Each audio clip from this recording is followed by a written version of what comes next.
My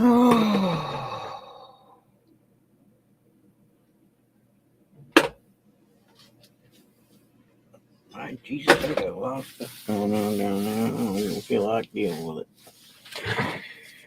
All right.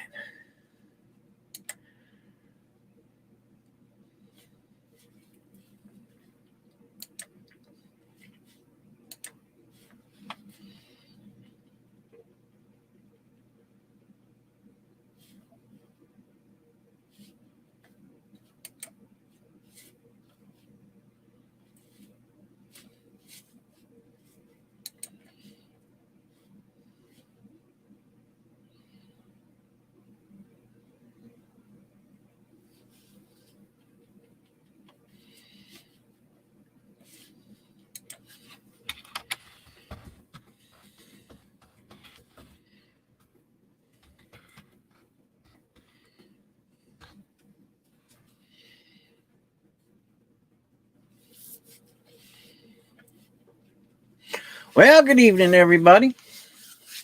About 7 minutes to 7. Thank everybody for whoever's coming out tonight. If anybody's coming out tonight for the last charity auction of the year. No time to be Karens, right? I watched a Christmas Karen yesterday. Oh my God, was that funny? Lord have mercy, it was hilarious. So a couple people asked me what's going to be coming up in the future. So because we're getting out of the auction time, one of my friends said, "Well, you're going to have any more next year?" And I said, "Yep, I'll have one on all the holidays." So, well, Valentine's Day, Easter. I may have a 4th of July one, Veterans Day one, and then 2 weeks before Christmas next year, I'll have 3 weeks. I'm going to do it 3 weeks next year. So the end of November into December, I'm going to have it. And then what I'll do is I'll probably do it a couple of days during those weeks, those 3 or 4 weeks I have it. So that's what's going to happen next year. And then I'm going to do other things. I'm going to do some horology. And for people who don't know what horology is, that is watch making, right? Watch builders. I'm going to get into trying to fix some. I've been fixing them. Matter of fact, this Senko automatic, I don't know if you guys can see it. I'll get it over here so you can see it. This is a vintage Senko automatic. I fixed this one. I got a few more that I fixed. Let me tell you, horology takes a lot of patience, and that ain't no lie. And when I tell you that stuff's small, I ain't lying. So I'm going to stop breaking out the big microscope to do some of the stuff, and hopefully be able to afford to buy some of the other things that I need to fix some of the things, like when hairsprings go bad, and putting in new gems, which are pretty much just barons anyway. Fixing the stems on certain pieces in the watch and faces and stuff like that. Just makes it a lot easier for me to see. And if I can, maybe what I'll do is I have a different microscope. If I can learn to work with that one, I could do video with that one at the same time as I'm working on. So we'll see. But I want to get into doing some of that. And then gemstones. My stuff's almost finished. I got about 2 or 3 more days to finish up on that. Maybe cutting some gemstones. Maybe some carving. Who knows? We'll be doing something different. But we'll be getting out of the auction part of it. And then as I'm fixing things or doing things, if somebody wants to purchase something or whatever, we'll talk about that. But that's not why I'm doing what I'm doing. I'm just trying to teach you guys some skills that I've learned over the years, things I've learned from other people. Maybe it'll be of interest to you. I'm not just about coins. there are some people that say, "Oh, well, I don't know why you just don't do coins," because that's not what I want to do. I want to do many different things. So I hope you all can appreciate that. Anyway, so this evening we got a few items. Matter of fact, let me show you. Oh, let me see if I can get this. I'll hide this for a minute so you guys can see. I'll move this. So the only items that we have left for sale, these two donation boxes. They're $150 a piece. There's all kinds of stuff in there. There's at least a Morgan in there. That's enough to spark interest. Then I got this box that I made out of exotic woods. A couple of little boxes, a gemstone I cut. A clock up there that I built. Another clock there, and this big clock. That's it. That's all that's left. So if you're interested in any of that stuff, let me know. All that stuff over there on the other table's already sold. That stuff's already sold over there in the corner. All that stuff's gone. It's history. So, if you're interested in something, let me know. I'll be doing some auction stuff here in a few minutes. As soon as we get some people in here, I know that some of our family members are pretty busy. I'm not gonna say doing what, but I'll tell you, I know they're busy, so it might be in later on. Otherwise, we'll sit here and chit chat.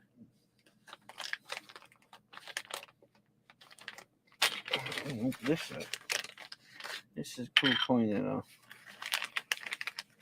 came across. Take it out back.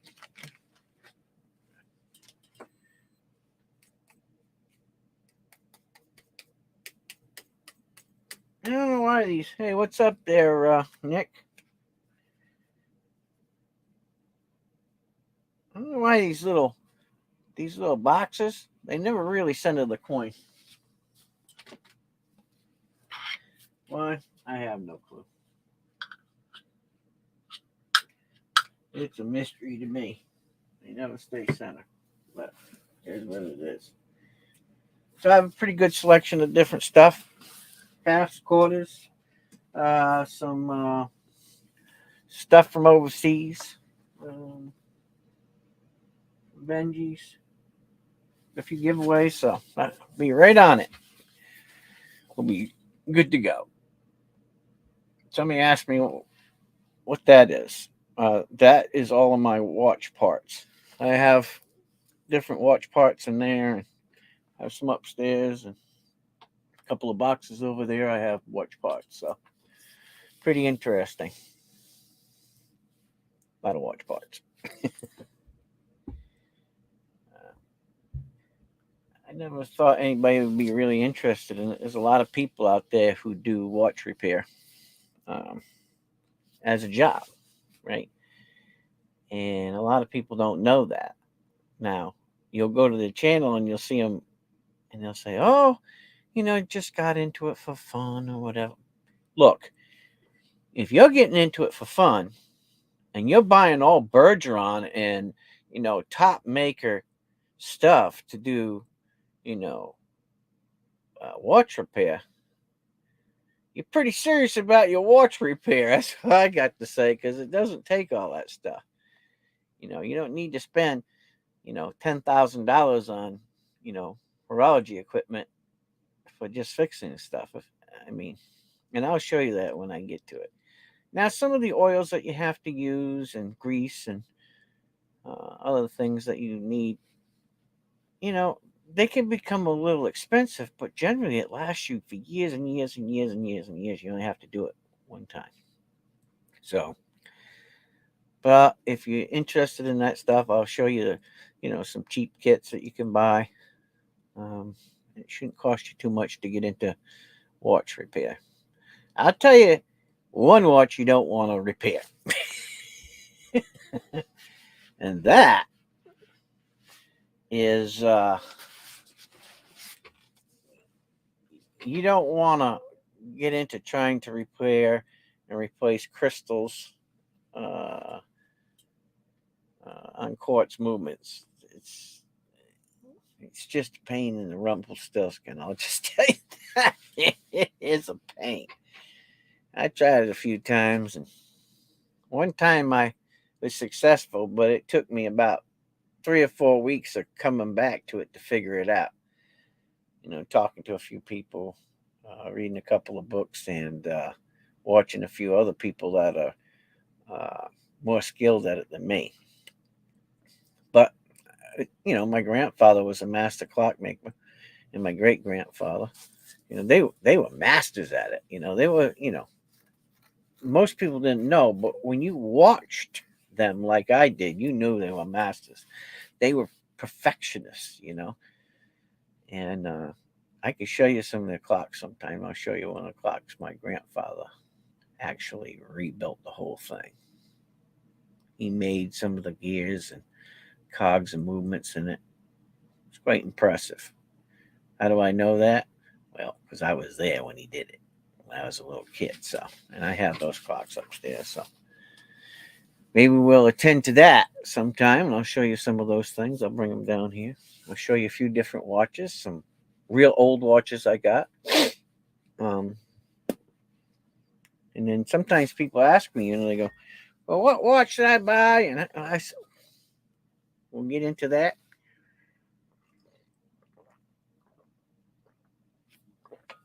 I'll do a video on that, and I'll teach you a little bit of what I know. I don't know all the technical terms. People who are salesmen know those technical terms, right? People who have a lot of money, who invest a lot of money in it, right? They thrive on knowing all that information. I have to look it up. Just like coins, There are people who are, absolute professionals. And I'm not. So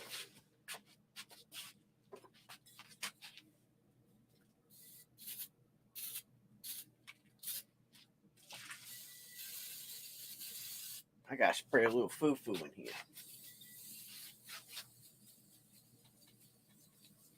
Yeah. Got a little foo-foo juice going. All right. Anyway, so I'm going to get into doing that. I think it ought to be interesting. I'll show you some, like I said, I'm going to show you some different watches that I have in my collection. It's probably going to be after the new year because I got to set them all up to explain them to you and why you would collect them and the historical points of it, and what's good for collecting to make money. What's cooked, in the point behind it is this. I was watching a video one day of I can't think of Teddy's last name, but young guy, he got into into horology a little bit. He has his own channel, and he was talking to that guy from Shark Tank. What's his name? Mr. Not So Wonderful, or whatever his name is. That rich guy. I don't know what his name is. Whatever. He's one of them tough shits anyways, right? So I agree with some of the things he says, but I don't agree with everything he says. No different than would he agree with me. But he did make an avid point that I absolutely agree with. Whenever you're collecting anything, I don't care if it's coins or if it's clocks or watches or whatever it is, whatever you want to collect, don't go in debt for it. Okay? Don't do it. Look, and don't get on this train that, you got to buy this and you got to buy that. I watch a lot of guys buy Rolexes, right? And at one time, Rolex didn't make any of their own movements in house. And what a movement is what makes what is the actual clock, not the outside, not the shell, okay? Not the crystal, not the band, but the actual movements inside of your watch. They didn't make them; they outsourced them, and a lot of companies do that. A lot of you know your micro brands, or your micro companies, they outsource that. They're getting Stella or CSW or Senko or I mean not Senko, Seiko. That's what they're doing. They're getting their watch movements from other places. Well, these other places have, tried and proven, you know, watch movements. And guys, there's thousands of different movements. A lot of them are very similar, you know. But that's how, Rolex was. Rolex got their stuff out of house. Now they make their stuff in house. And I'll show you the significance of, looking at watches to know if they're real or if they're fake. Okay, there's some rules, there's guidelines. And I'll show you some of them on old pocket watches too. So that way you understand. Matter of fact, I just got an old pocket watch running yesterday. I worked on that thing. It's still, I know what it is. I got to change. Hey, what's up, Dove? I got to change the staff. It's a little worn. So your hairspring is what moves back and forth. And what happens is it takes the energy from your mainspring and it uses it through. It's a complicated thing. I don't want to get into it right now, but anyway, the staff fits down on this point, right? And when it gets worn out or broken, the hairspring don't move right. You won't get the torque right. You be trying to advance it and retard it, and it's just complicated, right? I got it moving. It's working. I know that the mainspring needs to be changed. I just didn't want to put the time into it. I just think the mainspring's kind of weak, so maybe we'll do that on the channel. We'll get into that. That way, when the mainspring decides to take the cover off and fling across the road, you got all laugh. But I figured it'd be fun, something to do. But I want to be set up and in the right position, for us to do this. I'm confident enough now, and I have enough tools and stuff like that. There's a few more I got to get, but to be able to take it on, so I can, do something live with you guys besides just coins. I love coins, don't get me wrong, but coins don't rule my life. They don't. It's bringing a lot of us together, but there's other things that we can do. Like I said, watches, gemstones, all kinds of fun things. Sometimes you can learn the art of one thing by doing something else. And I think that's the fun part of, learning, and living.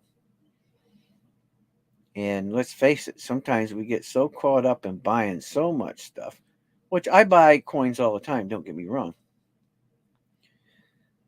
But I collect a lot of things. And I like watches. All kinds of watches. And I have a very special watch that's on its way from oh God, I think of it now. From Norway. So I have a watch. They're limited production. It's a micro brand. They outsource their movements, but when I tell you that the quality is right there with probably a Tudor Black Bay. Now, most people wouldn't know what a Tudor Black Bay is, right? Because they don't collect watches. But Tudor is owned by Rolex. And Rolex, at one time, the owners of Rolex got together and they said, hey, we need to probably get on the bandwagon to, develop a watch that is more affordable, but it's still high end, that people who want to eventually get to the level of a Rolex, they can buy a Tudor, and Tudor make absolutely nice stuff. But here's the problem: they outsource their movements. Not one time Tudor used, movements from Rolex. It's not the case anymore. Okay, they get stuff from Stellar and other companies for their movements. So they make a watch. Yeah, they make a pretty nice looking watch. But there's another company. I'm going to just show it to you. I'm not even going to talk about the company. They're a new company. They've been working on this watch, and it's absolutely nice. A friend of mine told me I absolutely had to buy one, and when he tells me I have to buy one, and then he told me the price, I said, okay, I'll do it. I said, if they suck, you're going to buy the watch from me, and he agreed. So, you know, nothing ventured, nothing gained, I guess. But he said it compares to any $1,000, $1,500 watch, and I know what the movement is in it, and it's a tried and true workhouse movement. One thing I could say about Seiko movements, right? Seiko makes some absolutely phenomenal movements.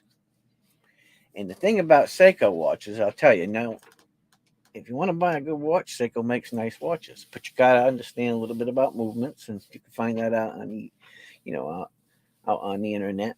But they always are like 2 or 3 times the standard of what other people are. I mean, they're really, they come a long, long ways, and they've been in business a long time. So it's interesting to watch them. I want a Grand Seiko. I'd like to have a Grand Seiko. I already own an Omega, but I'd like to have an Omega Speedmaster. I mean, I would like to have one day. I'll take that over Rolex any day. Why? I don't know. You got to understand the history. There's a history behind it, right? And then I'll tell you some of the histories of the other companies that actually worked with Omega. So we'll get into that another time. Sorry, I get off on my ganders sometimes. I hope you all find it kind of interesting, but it's like I gotta say one more thing about a watch, right? So I was wearing one of my Invictus one day. Now, and what's up, Partridge family? So I was wearing one of my Invictus one day, and I own a few because I think Invicta makes a nice looking watch. I think that they're all over the place. I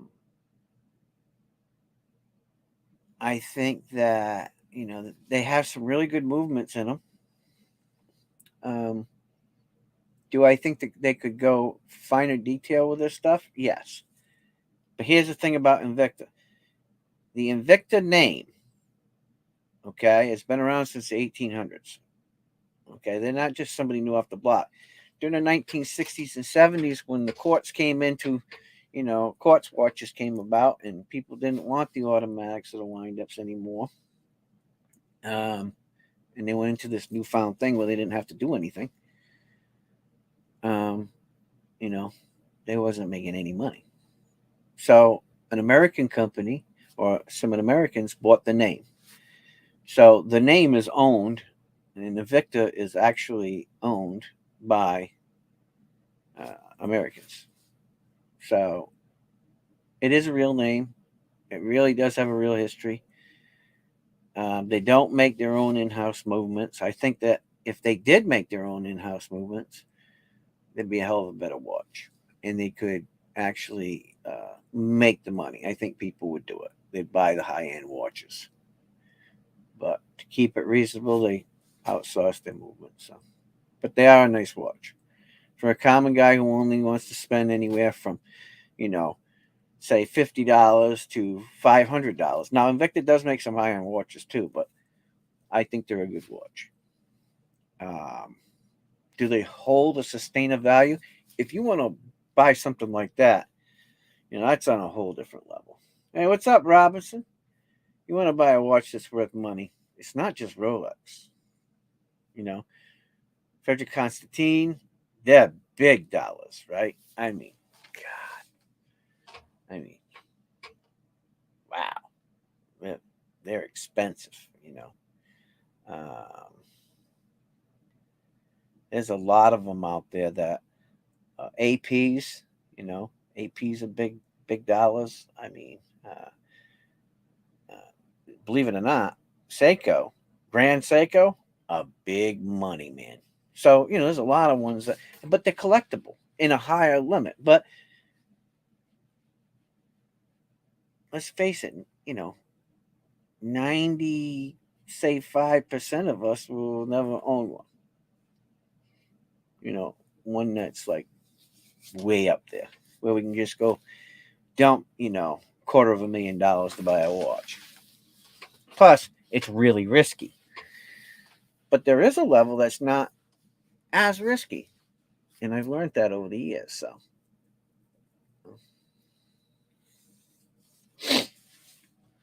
total out your car today? You all right? How'd you do that? Drinking? Was you drunk? Smoking a fatty? What was you doing? Reaching for your Coke? Texting and driving? Or did you hit some slick spots in them icy roads out there in Indiana that are just going to get worse? Oh, an airbag? What do you mean, airbag? Did it go off automatically and cause you to go off the road or what? Because I've heard of that. Matter of fact, I have a truck that's like that. Ooh, shoot. You whacked a deer at 55? Oh my God. Where was you at? I'm asking this because I used to live in Indiana, so. Was you down south?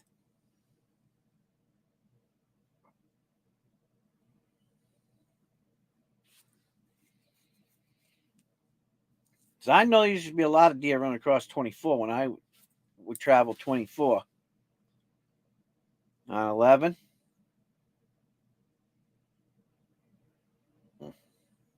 Well, everybody's okay, right?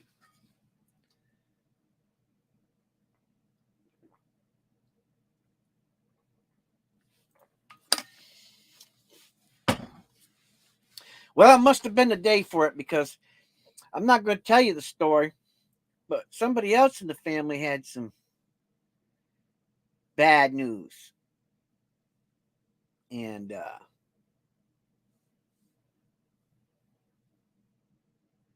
the person is definitely related. We have different mothers, but definitely related. Because this could only happen to the two of us. And it was bad.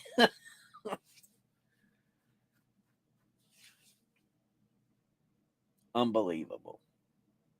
'Tis the season to be jolly. Fa la la la la. That's why people shoot deer, It's not just to eat them, but they're a road hazard.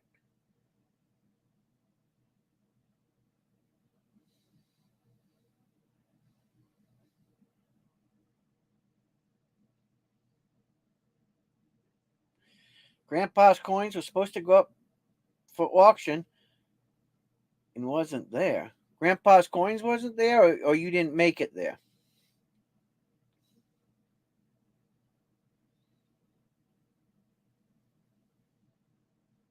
They are a damn road hazard. Shoot. I went off the road one time. I didn't hit the deer. I went off the road and missed the damn deer.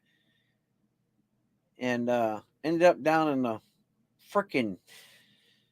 I was about 35 feet down a hill, right? So you know how, you know, your roads kind of slope. I went down. And luckily it was mostly all those little trees. Man, I cleared a path. Well, I went down in there.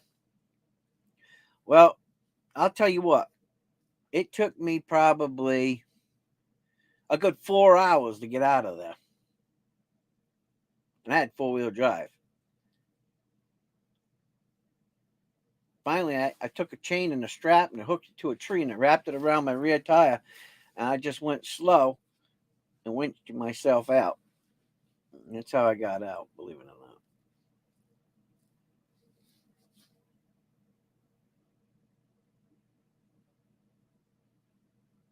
His safe was, but no coins?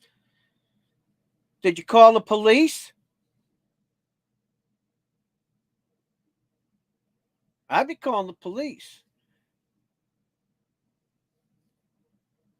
Oh, yes.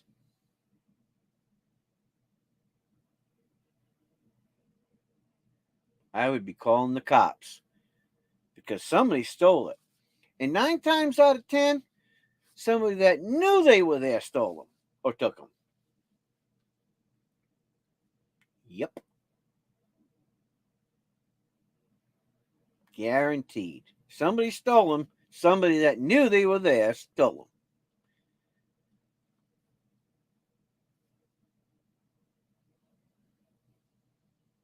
Terrible.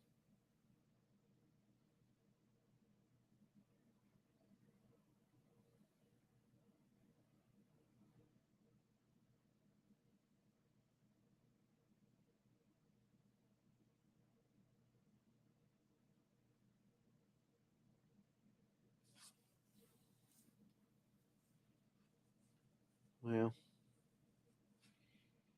you know, if he was in charge of the estate,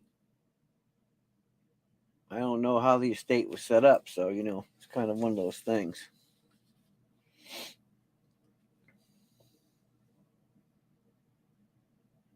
You really know. You're going to have to pardon me for saying it this way. And anybody that's going to watch this afterwards. But this is the truth. You never know how many assholes you have in your family until somebody passes away that had stuff. And everybody wants to fight. They want to scrap over scraps, That's just, That's why I never got, when my grandpa died, people said something to me. And I said, I don't care. I'm staying out of it, you know. Look, Grandpa set up his will the way he wanted his will set up, you know. And his little baby darling Mary, she got put in charge. And, I'm sure that she got her money's worth out of the deal. You can bet your ass on that. And my Uncle Steve, who already is a self-made millionaire, had to get his stuff out of there. And everybody else, got the scraps, little scraps here and there. I knew what my grandfather had for coins. This is the thing that got me. My uncle come over to me, he said, I want you to look at my coins that I got. He showed me and I went, well, where's the rest? He goes, well, it got divided up between us kids. I said, you should have a hell of a lot more coins than that. Each one of you. Well, why you say that? I said, because I knew where Grandpa had them. I knew how many jugs Grandpa had. He had jugs and jugs and jugs of them. Hell, he probably had 300 or 400 Morgans. I know he did.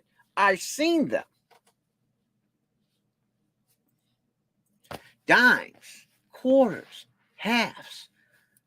He had thousands of dollars worth. Thousands. My uncle's like, no, they said they only found this. I said, I'll give a rat's ass what they said. I'm telling you what I know. And I doubt very highly that my grandfather sold them. Because my grandfather was not like that. I said, I don't really want to get into it because I really don't care. Because you know what? None of them never gave me anything. None of them ever helped me.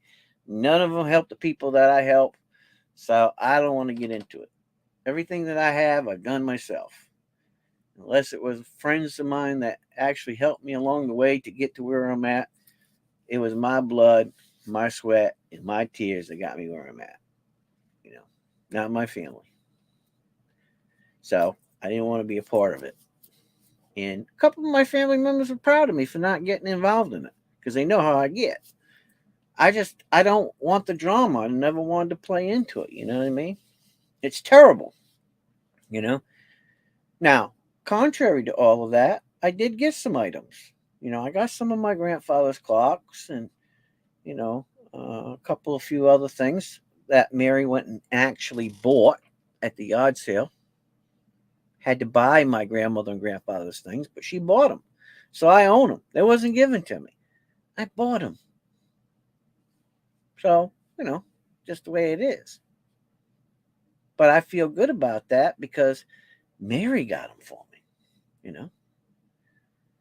And, there's some things that I would have hoped that my grandfather would have passed down, but he didn't. But see, here's a key thing. All of the most important things that I would have ever wanted are my uncle's. And that's all of the tools, all of the clockmakers' tools and everything. Now, all of his kids know, which, they don't have the patience or the technical expertise to use those tools. All of them are coming to me. I already know that. My aunt knows that. All the kids know that. So all those tools will come to me, and they mean more to me than anything. And then maybe, I can fix some clocks or something and give them to them to show appreciation. You know what I mean?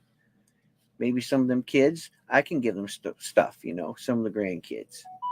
I think that is the best way to appreciate the value of my grandfather's stuff.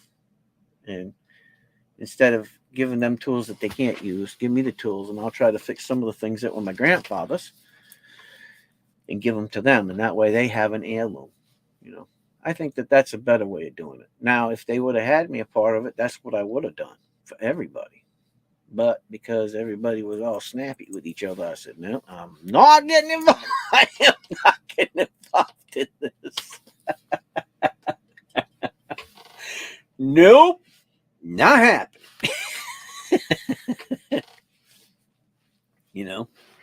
With me, the kids are going to hate me. They're going to hate me. That's why I need grandkids, because they'll love me. But the kids are going to hate me. They're going to absolutely hate me. So me and Mary were talking, right? That's something for you guys to think about. I said, well, maybe one day what we'll do is we'll sell off half of the stuff that I have. We'll buy an RV and we'll just tour the country.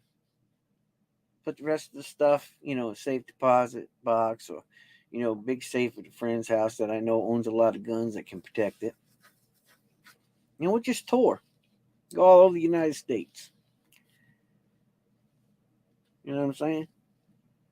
And just tour. Go visit my friends, hang out, Just enjoy the rest of our lives that way. And believe me, some days I just want to do it now. I'm telling you, there's days that I like to just say, okay, it's time for somebody else, to be a pastor. It's time for somebody else to do this. It's time for somebody else to do that and just be done with it. And then just liquidate a bunch of stuff, buy an RV and just cruise. We just cruise. Cats, dog, me, the old lady, and just go. And I'll tell you what, it sounds good. It really does. And it sounds better every time I say it. Oh, God. What's up, JC Likes Pam? What you up to? How's the new crib? How's everything going?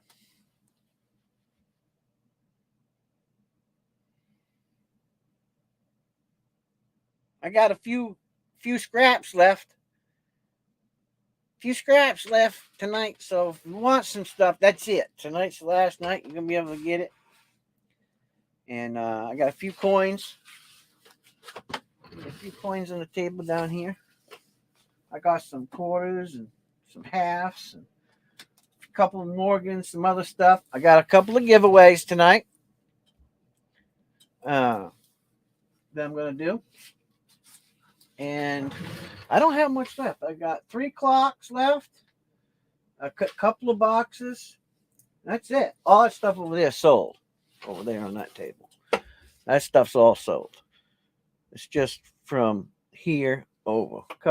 Couple mystery boxes. They're really good mystery boxes too. Dove will tell you. Yep. Great. I'm glad that you're having a good time in your new home. I was thinking about you a couple weeks ago. I said, what the hell he's doing? I wonder what the hell he's doing. I know it's probably been busy. Yeah, everybody wearing the damn safety glasses? If not, next year it's going to be condoms.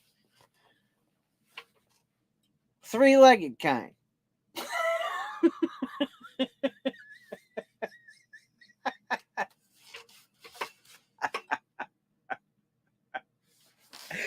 What the hell is wrong with me?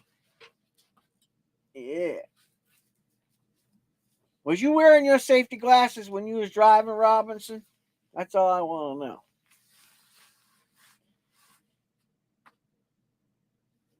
Bitching glasses. Did everybody get this shit?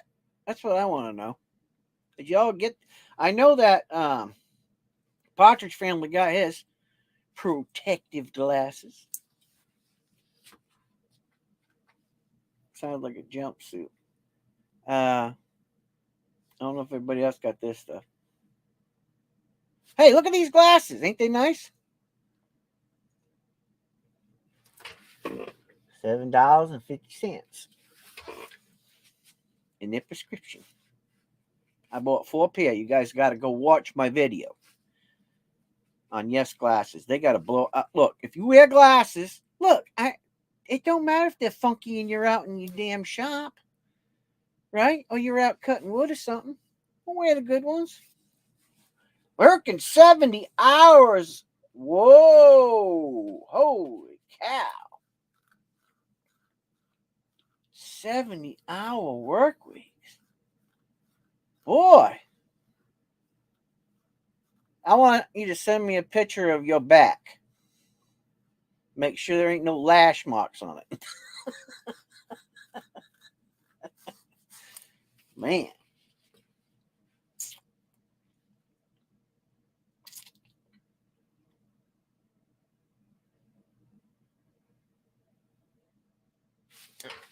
Hey, you see my tooth? Right here. See that tooth? Right here? Remember my gold one I had? Yeah. That went down the shitter, let me tell you. I do have another one put in. Jesus. I'm telling you. What a shit show. You know, I can't wait for George to get on. I really can't. Because when Old Soul gets on, if he decides to tell you a story, which, you know, he's got 10 trillion stories. But if he decides to tell you this story, you guys are just going to shake your head. I hope he does. I really do. Because, look, he is definitely my brother from another mother. And that is no lie. They can't figure out how to work without me. They really struggle. Well, how old are those people that you're working with there? JC likes Pam.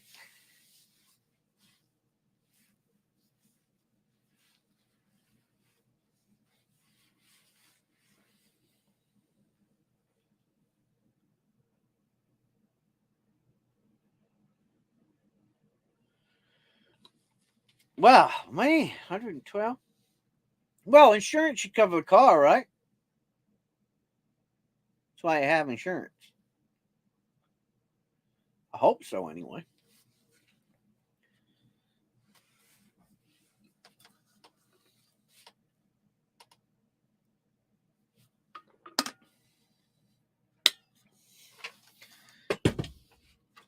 I know I haven't started my auction, but don't rush me. Good things take time.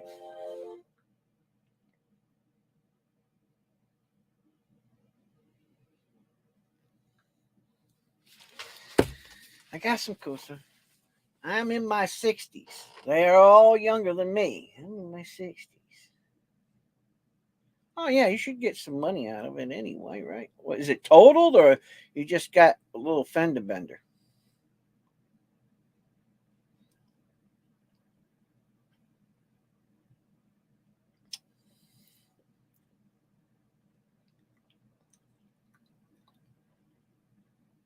Well, hell, make them pay you more, JC likes Pam say. Look,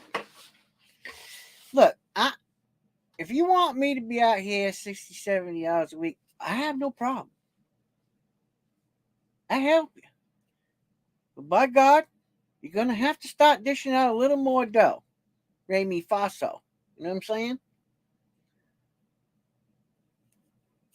Say 99%. Oh, Jesus. That's terrible. You got another vehicle? You got a truck, don't you?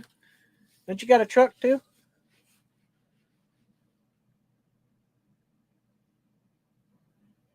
Man.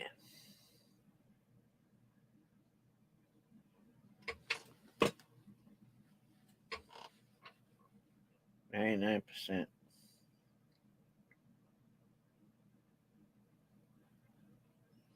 What's up, Jack? All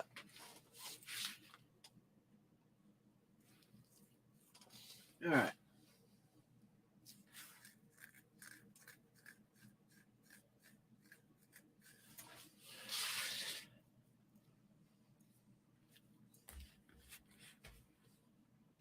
Yeah, right, he goes.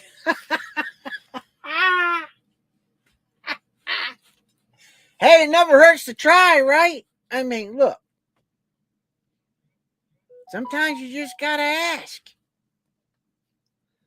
Rather hear no and go a little slow. That's what I say.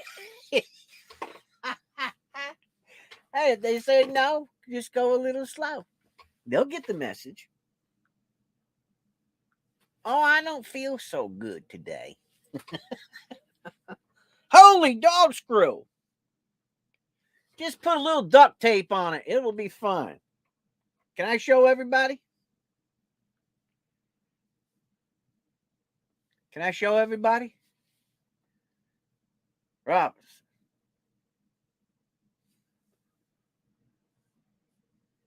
Good Lord. Let me show the crew. Can I show them? Yeah. Okay. Look at this. There's this car. Oops. Wait a minute. There's this car. Good Lord. I say just put a little, duct tape on it and, get some cardboard boxes and put them in the front for a new grill. Just cut some eyelets out of it. Slap a couple flashlights on it and you're good to go. You're rednecking. Come on. I'm only saying that because there was a time in my life I had to do that to make it home. Yeah, you're very lucky. Yeah. All jokes aside, I really had to do that. I had to take duct tape. A tree came down across the road, a small one. It was only maybe about that big around. But I was driving down the road and it was snowing like hell. I didn't even know it. It come right across, and the way it hit, I was in a Pontiac Le Mans. It curled the hood. Somehow it hit and it curled that hood and it went right back up over the roof. Now, if you guys remember them cars back in the 70s, man, they were hard. Didn't break the window, just curled that baby back. Well, I don't know. It took me probably a good 45 minutes to get that thing bent back down. I mean, it bent the fender over and everything. So the only thing I had was duct tape. It broke the grill. It hit so hard. And it curled it back. I'm still trying to figure it out, but I just took a bunch of duct tape and I had some baling twine from my Uncle Steve's because I used to pick up baling twine, it was on the ground from feeding the cows. And I just throw it in the back of the car. You never know when you're going to use it. And that's how I tied it down. And I had a flashlight because it was dark out. And I'll put a flashlight out there and made me home. Yep.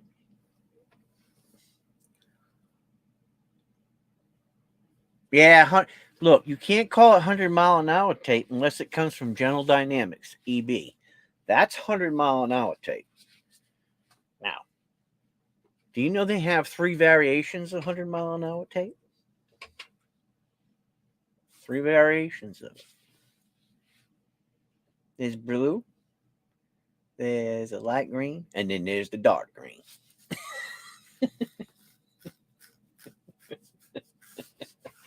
How do I know that? Well, I just know that. All right, we're going to have a little auction tonight. So if anybody's interested,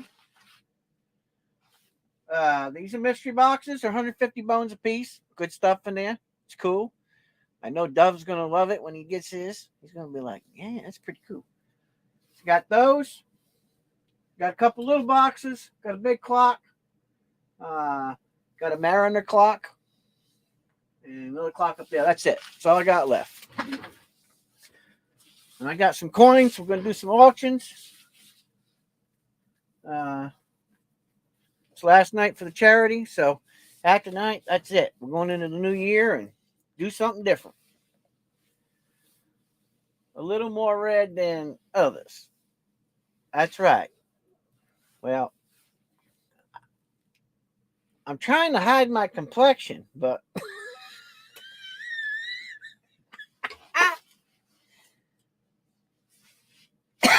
and I got a couple of giveaways I want to do later. That's it. Till next year. So, I know Mary's watching. You know how women are. They can calculate. So, anyway. Please make sure you smash that like button. Boy, I see. You know what I don't understand? I see some of the dumbest ass videos out there, right? And they got 1 million likes. I said, man, all I'd have to do is do stupid stuff. And then I got him to think about it. I said, man, I just can't do some of that stuff.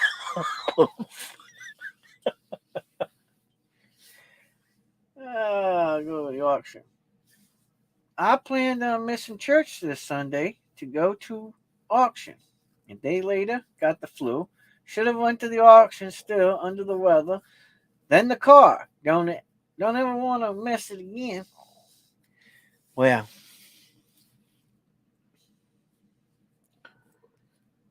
I don't know what to say. You know,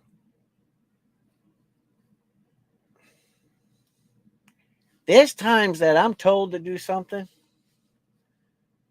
You just know to do it. And when you don't, all hell breaks loose, right? And then there's other times, you just know. If you go to something that's going to be terrible, and then you go, and you know what? It turns out to be terrible. So, I don't know where the compromise comes in. Sometimes I've been trying to figure it out. But, sometimes, brother, you're damned if you do and you're damned if you don't.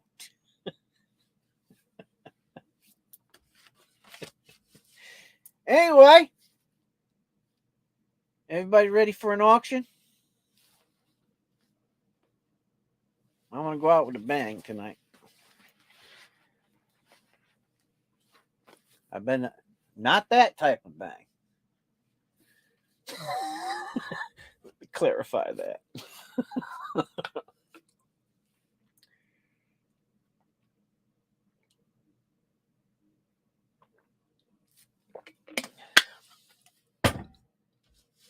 Nobody's saying. Wait, sometimes you just got to clarify it,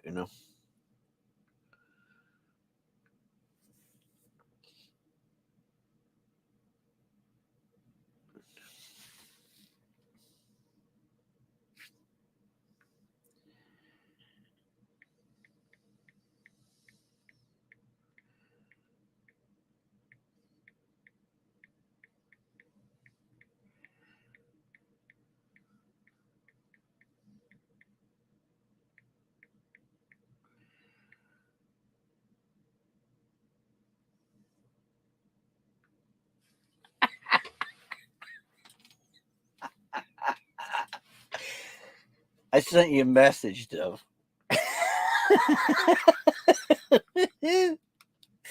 I can't say that. I can't say that. Well, I could, but kind of be embarrassing.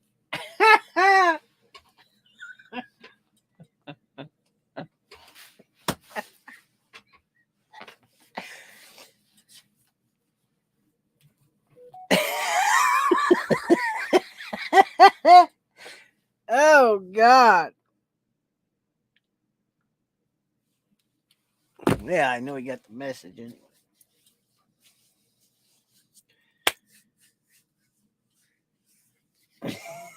So, I shared it out. But seems I've misplaced some of my friends. You know what? Look.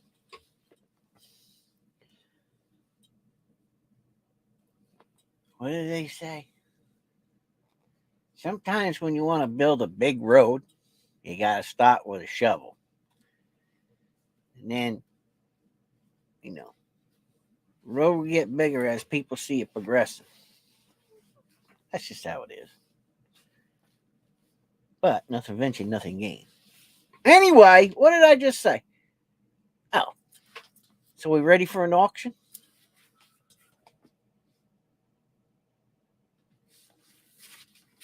Well, by God, don't all of you race off to say something in the chat. God's sakes.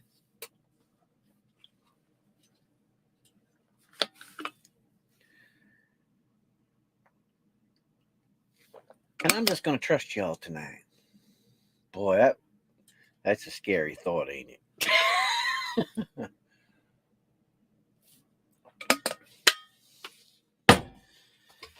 My Uncle Bill owns a still on the hill. But I tell you what, I've been having a hankering for a beer lately. I tell you that.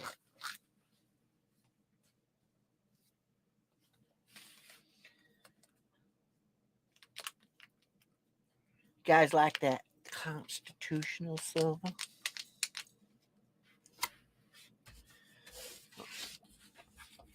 Constitutional.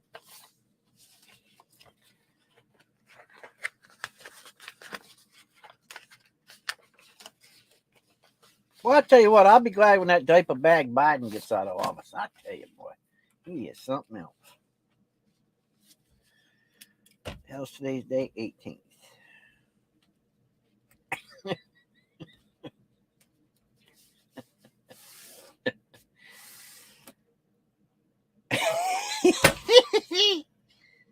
Oh, somebody did hear what I said. Shit. Look, if you guys love your President Biden, then, you're entitled to love him. Everybody needs a little love. And I'm not a lover of Trump either. So let's get that shit straight right now. Okay?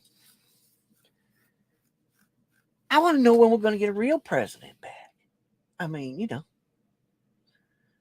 closest guy I see to being a good president is that guy down there in Florida. Ron DeSantis. I think he'd be a good president. That's just me. I mean, I look at what he's done. Actually done something. You know what I mean? He actually got a family. He actually is ex-military. You know what I'm saying? I mean, I vote for him over anybody, really, because I like him. I think he's a good egg. I think that he'd bring something good to the American people. I really do. Will he get trashed? Probably. But they got to be careful because you know what? He might just go to the house and kick their ass himself.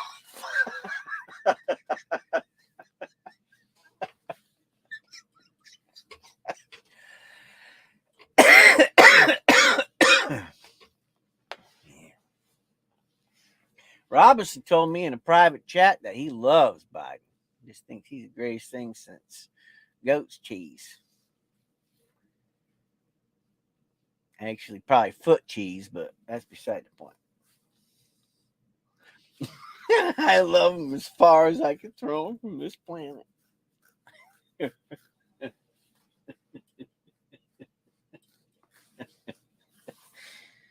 Oh my god. Oh, I got dry elbow. Look, I got dry elbow. You guys get that? Dry elbow? Holy crap. Oh. Oh, you want me to put up an ounce? All right, hold on a minute. All right, what do you guys want me to start out with? Let me know, and I'm going to put it up. I got to know so I know what to type.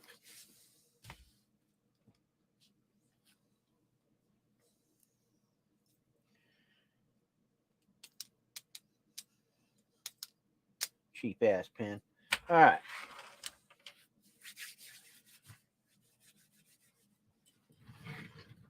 Yeah. 1894S. Oh, yeah? Okay. Before I do that, Robinson, I got to confirm that you have enough money in your banking account to buy it. And then I'll go get you one. Otherwise, this ain't show and tell. Not on a coin like that. No way. Not happening. 1947 half. Well, I got a 1954 half. I got a 1951 half. I got another 1951 half. So I got a 1951 P half. I got a 1951 S half. And I got a 1954 S half. But I don't have no 1947. Sorry. You should have luck too. Got a 1909 P half.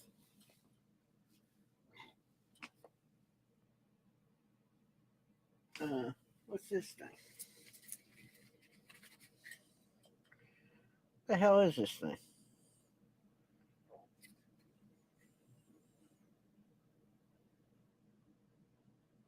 I got a Columbus Exposition here.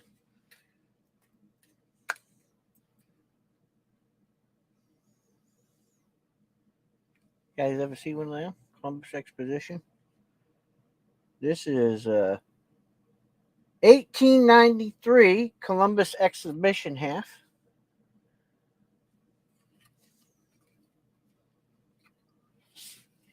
Shit.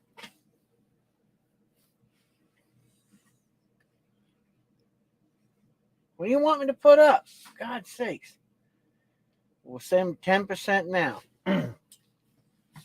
Well, 10% is probably about $38,000. So,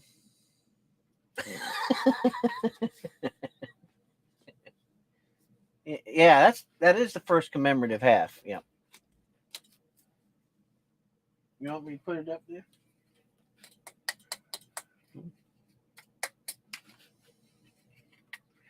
This is the first commemorative half dollar that the American peoples had.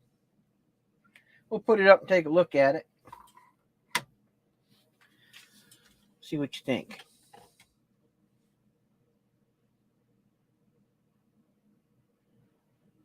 Yeah, bullshit.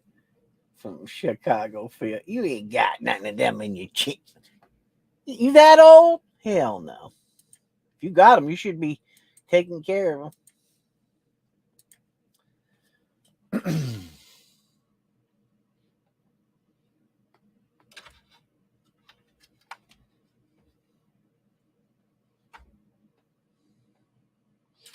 Let's see if I can cut this light now. See if that helps. Oh, Jesus. You can't even see. Shit. Trying to change my. Maybe I ought to. I don't know what the hell. Good God, I got.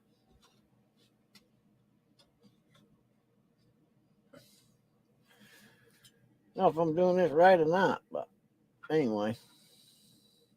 That better? Can you see it better now?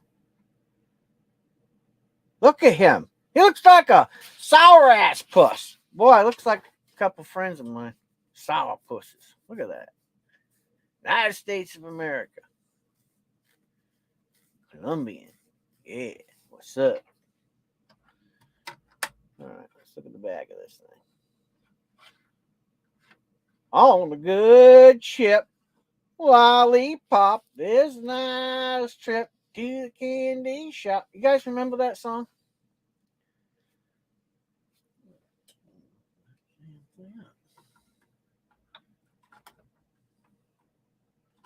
I just know it's going to go for fine.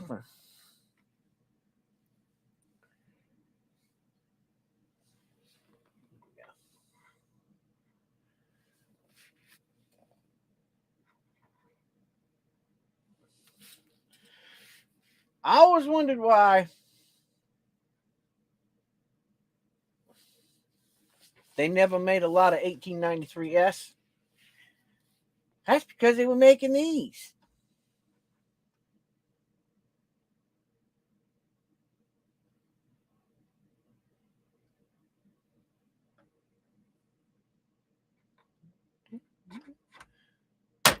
There we go. Got a little case. Got a little stand. I don't even know what the hell this thing is. Oh. Got this thing, a little sticker.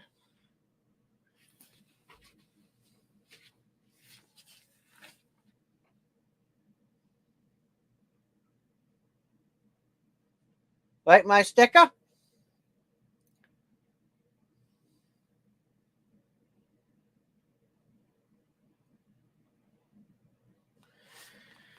I think you like my sticker. Do. I never figured out how to make these damn things work right, to be honest with you. I guess maybe like that, huh? I think the back looks better, to be honest with you. Got a shit. I guess that's how that works. There you go.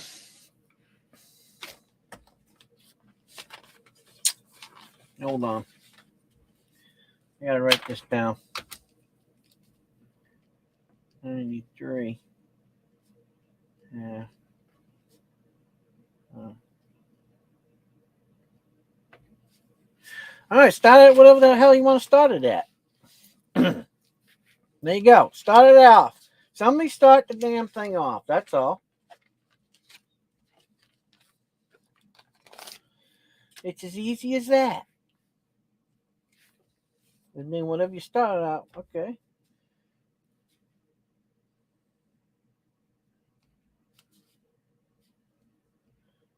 Okay, I got Jack at $10.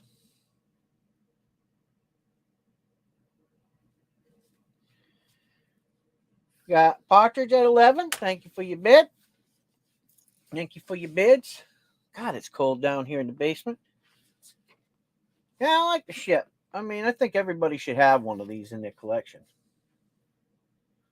Can't see too well? Just put some numbers in there. Don't matter. Just type some numbers in real quick.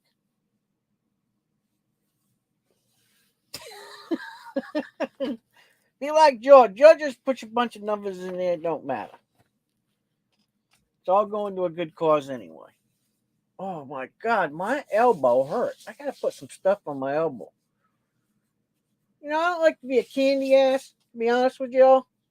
But boy, my elbow is drier than an old. Oh, I almost said something.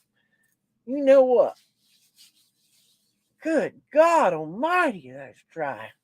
$12 from Partridge Family Prospecting. Thank you for your bid. I mean, that's dry. My other one ain't dry. I wonder why that's dry like that. Dove says he don't believe in the number 666. Well, I don't believe it was 666 anyways. I mean, Nero. I think Nero's number was something else, like 616 or 626 or something. I don't know. Partridge Family Prospecting at $14. $14. Chuck E. Cheese. You don't see no damn Chuck E. Cheese on it. It says, I'm sexy. I'm riding damn boat. And guess where I ended up? On Plymouth Rock. And by the way, Plymouth Rock ain't very big anymore. Just want to let y'all know. Because all them scavengers have been chipping off at it. I'd like to know what the hell they did with all of those chips, by the way. Because that's a lot of chipping. There was a song written about that. Chippity-doo-dah, chippity-a. My, oh my, I gotta chip this rock today. Oh my God. Tell you what, I'm gonna put some lotion, and not motion lotion either, on my damn elbow. Got $14 from Partridge Family Prospecting. Thank you for your bid. That means somebody else bid. Thank you.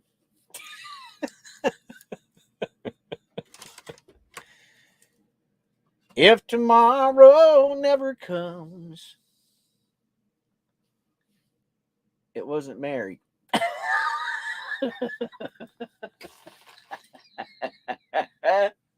Good God Almighty, that was funny. Y'all had to be there to enjoy that. What the hell is this can up here anyway? Oh, there's my Lysol can. Partridge Family is, how do you upbid yourself? That's what I'd like to know. Are you having a George moment? You having like this oh so poet moment where you bid yourself up? If you wonder where Old Soul is, I'll tell you where he's at. He's so busy, he couldn't chase a fart right now. I'm just being honest.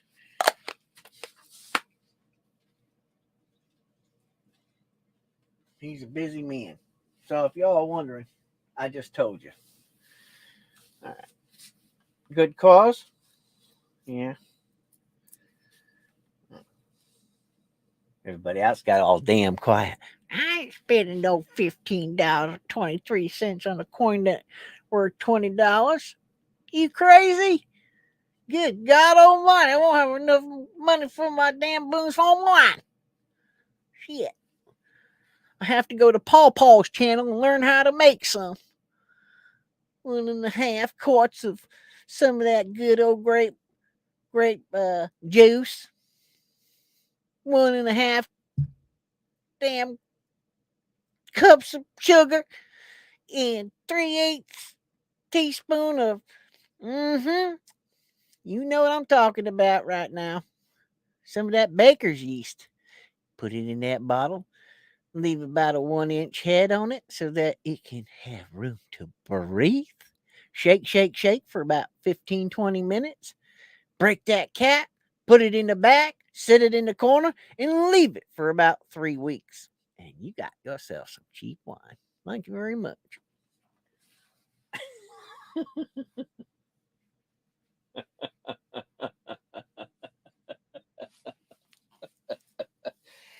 I lived in the South for a while there, Dove. I may be from the North, but I did live in the South for a while.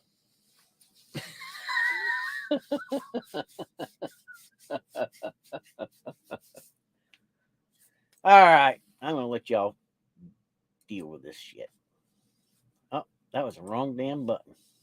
All right, fight over it, please. Fight over it.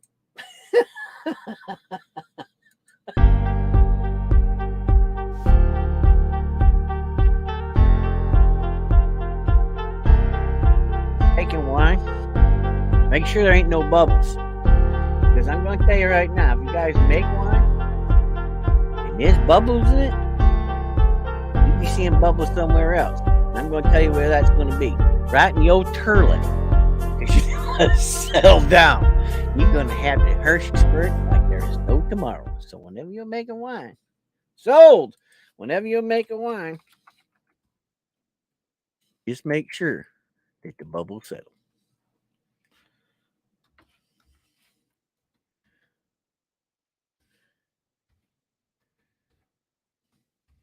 Thank you very much. Who won? Oh, shit. Uh-oh. I'm trying to figure out. Oh, who the hell won that? All right. Well, Dove won. Oops. I wasn't paying attention. I was looking at the mic. For whatever reason, I was staring at my mic. And it's not like I got this, secret love affair with it, because I don't.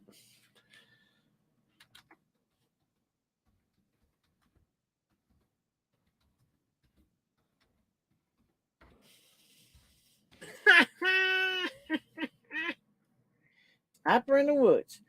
Reb, send it to Partridge and tell him Merry Christmas. Do you want me to send what? The bird? Oh, the coin. Okay. Dove Season said, Merry Christmas. Happy New Year.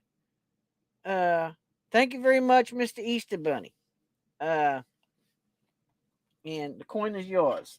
Enjoy it. I shall send it north. I shall send it north. Thank you very much. Merry Christmas. Happy New Year. God, that's the best way to bid. Get something for free. Oh, that. All right. Let me put. I'll put it right here. All right. Somebody's in the Christmas spirit. Mm-hmm. 2, 3, F, B.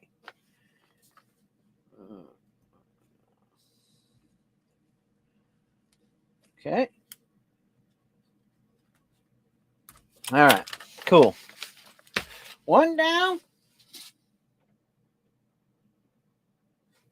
Oh, man. Can I just put 3 of these up here so we can actually get some bidding going? How much damn halves these days, anyway? Oh. Here we go. By God. I don't know if y'all can see this shit or not. 1951. 1951. $50. Benny Franklin. Bend over Franklin. Boy, he's a sourpuss. I'd just like to know why all these presidents look like sourpusses. None of them got a smile on them.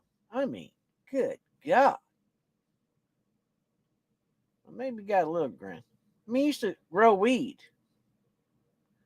You think, I think he'd be happy. But I heard he got into some parties over there in England. He was a party boy. Party boy. Party over time, party over time.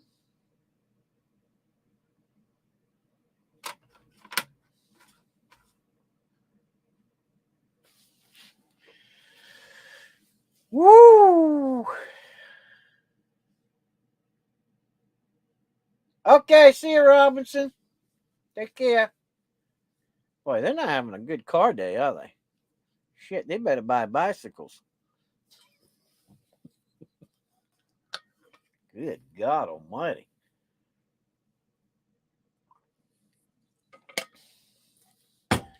Hell's wrong with my friends today anyway? Everybody's having a bad car day. I guess it's better than having a bad hair. Well, I don't know. Bad hair day might be bad too.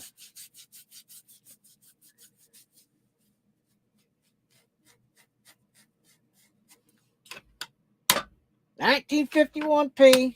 All right, let me put it up there. 19.51 P PENJ. $10. There we go. I'm going to go through these so fast, you're going to think that Jesus himself flew through. 19.51 $10 starting bid. Let's get rid of these things. Let's go. $10. Good. Thank you, Jesus. Here we go. Oops.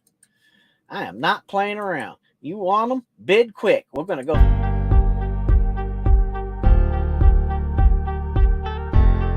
These three real fast. You know why? Because I'm not avenging you. The other two are S's too. So you ain't got no S's in your collection. You better be getting on it.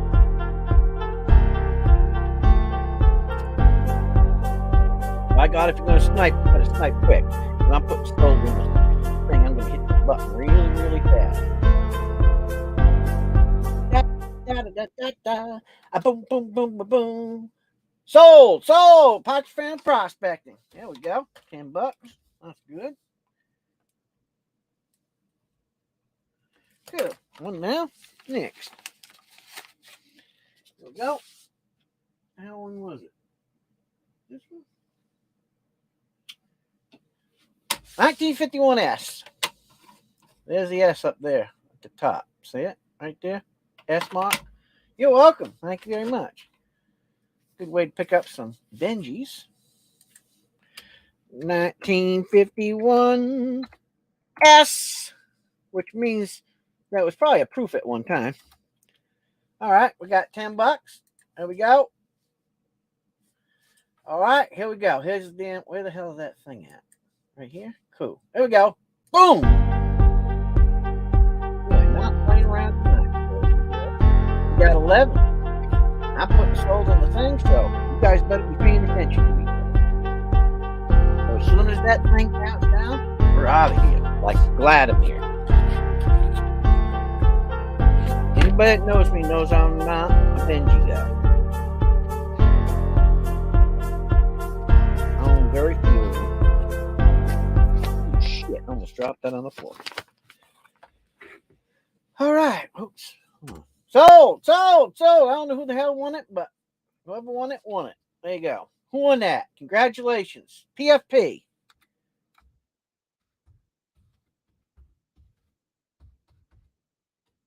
There you go. Guys, be on it. Okay, next one. 1954S. Now, this one here is a little rarer, believe it or not.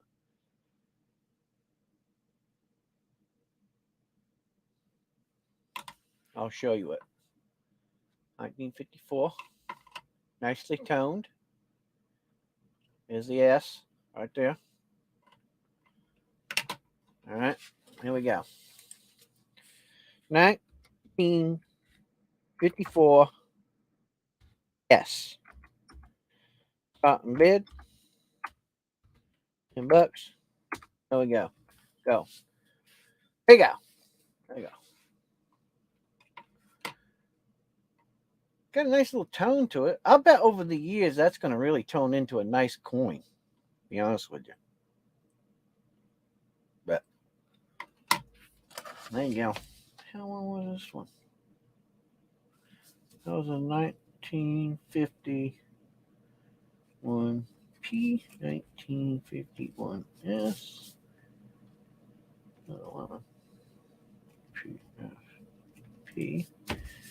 And this was a 1954 S. Okay, here we go. I'm hitting it. Wherever the hell that button is. Oh, it's over here. Boom shakalaka. Right back. You guys pay attention. But you know, I gotta go pee. Here back.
Good God Almighty. All right, who the hell won that? God, I almost peed my pants. All right, who the hell won? Okay, Dev won. So I'll put it in there.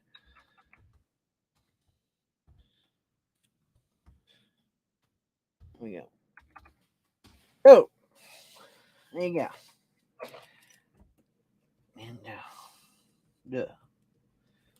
all right, cool.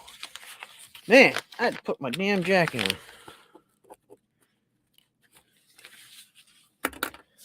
All right.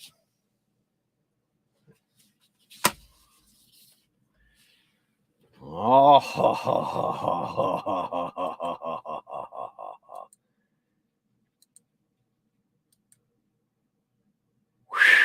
man, let me tell you what. I had to run upstairs. I don't know what's going on with the fan in the old lady's bathroom, but man, that thing's going. I was like, man, the hell's that thing getting ready to do? I'm like an old, I don't know, sister. You gotta go pee? Yeah, go pee. Everybody go pee. Grab a coffee. Call the kids. Make sure they're all right.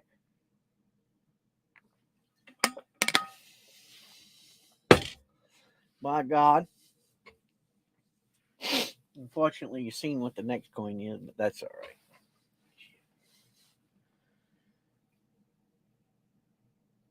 I'm going to go squirt. I'll squirt some WD-40 up in there. It's good for another 10 miles. Oh,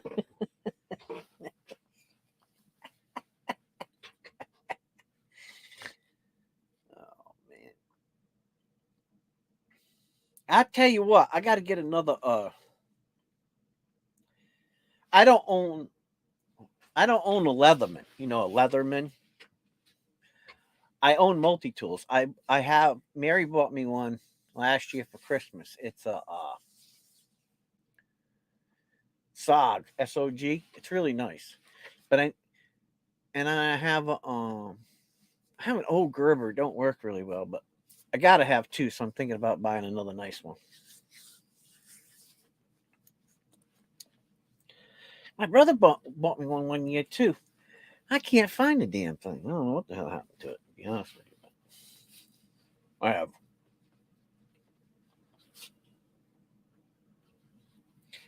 She happens.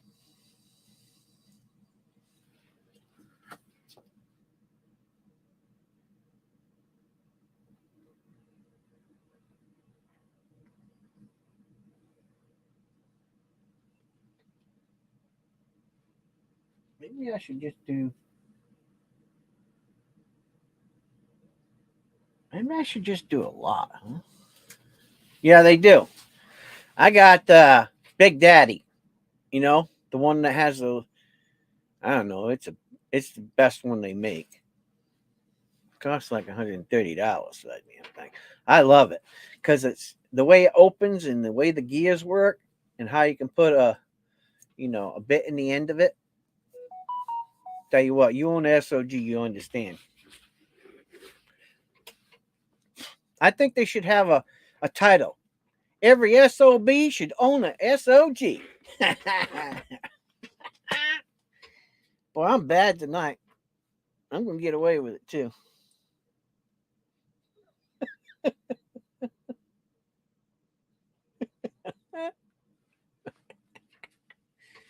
I do. I like SOG. Some people say, oh, I got to have my Leatherman. I got to have my Leatherman. Well, I'll tell you what.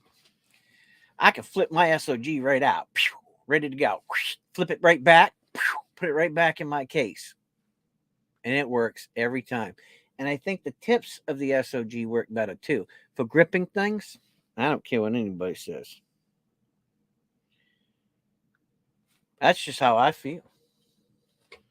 Now, I've owned Gerbers and I've owned Leatherman. I owned the original Leatherman when it came out. Of course, I don't know what happened to that, but they were always pinchers, hand pinchers. not really my thing. Gerber's the same way. Gerber makes those hand pinchers.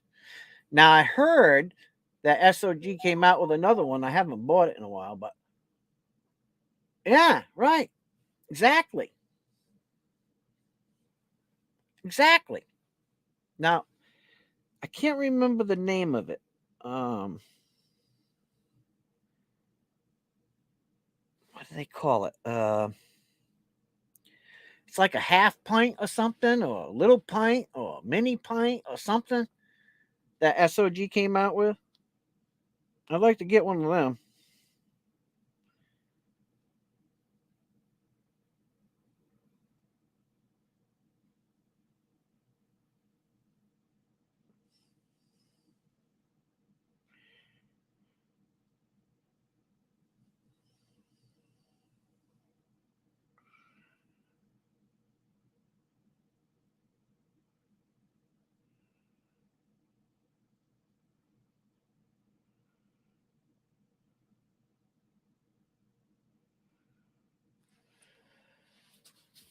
You have what? What did you say?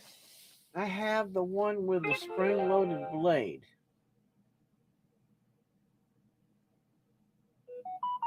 Spring-loaded blade.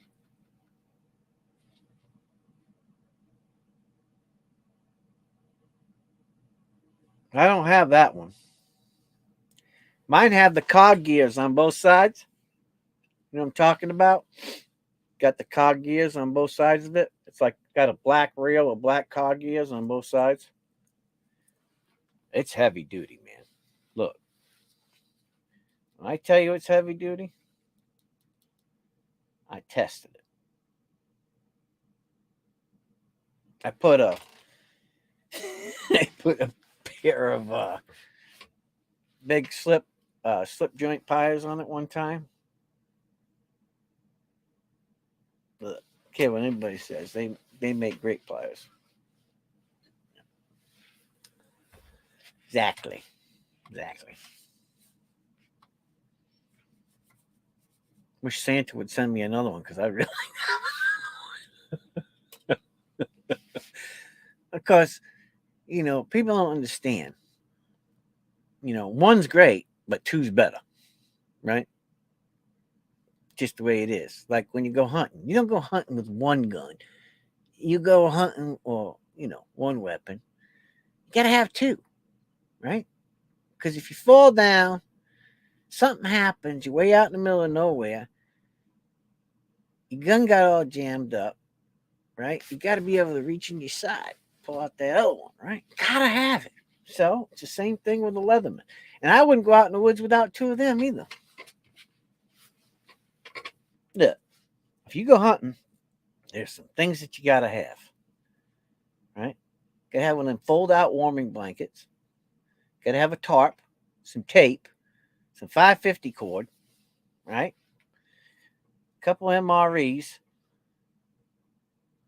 right? And you're set in case something happens. That's it.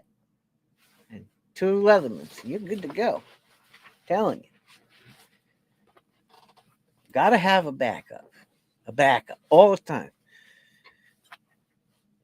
Now I'll tell you right now, I trust an SOG as a survival tool. Uh, I wouldn't say that about every multi-tool, but I would say it about it. I've owned a few. I got one here. I don't know what the hell this thing is.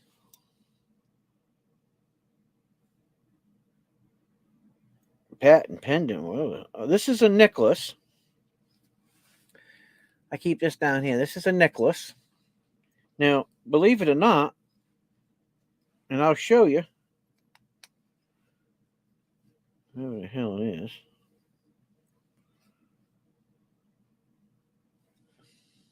Can't remember where it's at. Right there. Look.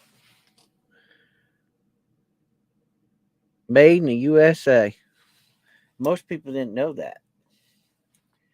And by God, let me tell you what, outside of the finish, and this finish is really good on it. It's not like the Leatherman's are. I mean, it feels really good in your hand. Most people didn't even know it was made in the United States. I just keep it down here because everywhere I go, I want one, you know. But SOG, if I go somewhere and I'm not around the house, I want it. Period. That's it. Well, welcome back. Welcome back. Do do do do do do do do. Welcome back.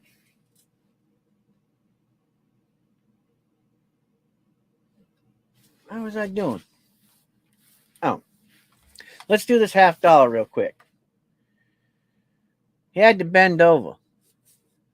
He had to, he's one of them dippers where you got to put your arms up on the wall and you just kind of let it hang down in there. A cigar.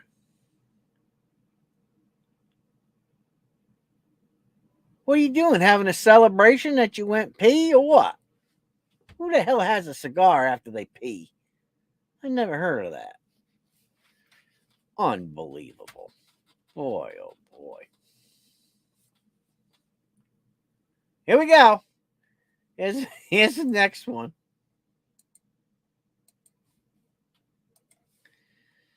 Jesus.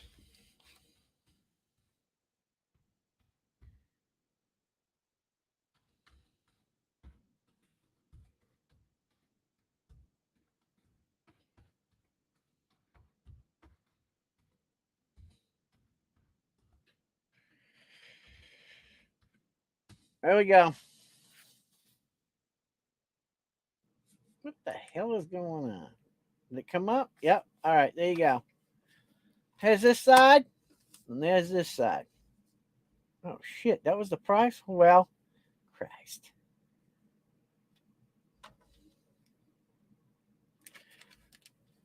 Looks unmolested to me. I don't know why the hell I put that price up, but whatever. There's the price. I put it up. Tough titty, said the kitty. There you go. If you ain't got one, there's a hole filler. Sometimes a good piss is almost as good as sex.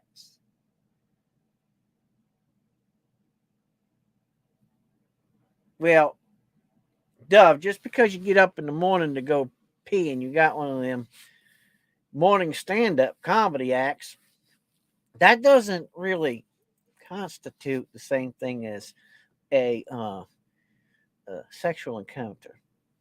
But if you feel better about it, you go on with your bad self.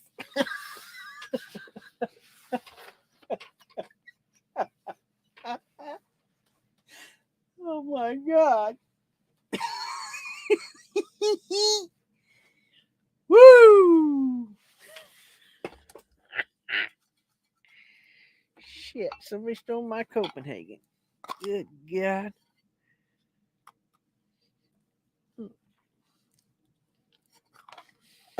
Well, that Copenhagen tastes like it's been down here for about 20 years. Oh my God, that's nasty. What's in this can? There ain't nothing in that can.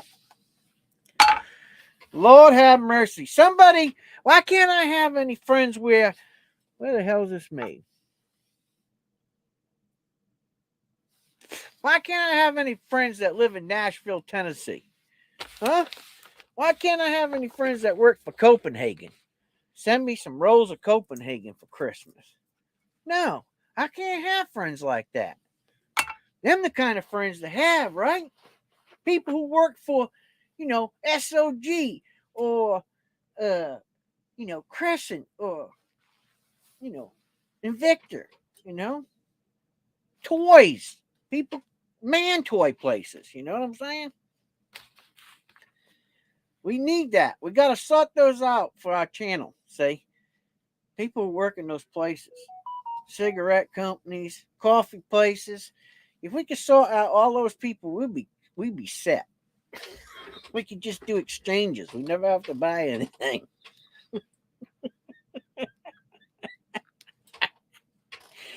Oh my God. Lord have mercy.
All right. Be right back. What's that? I got too many friends that are cops. Don't need any warrants for Christmas. Well, I guess. That's the way it is.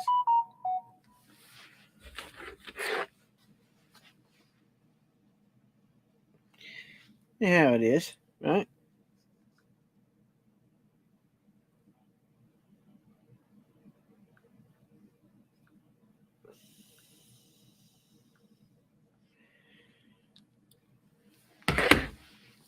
Oh, I see.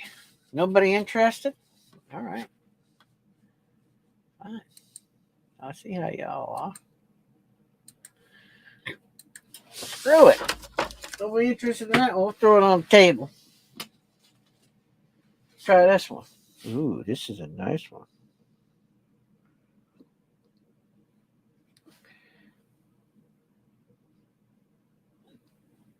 Cross.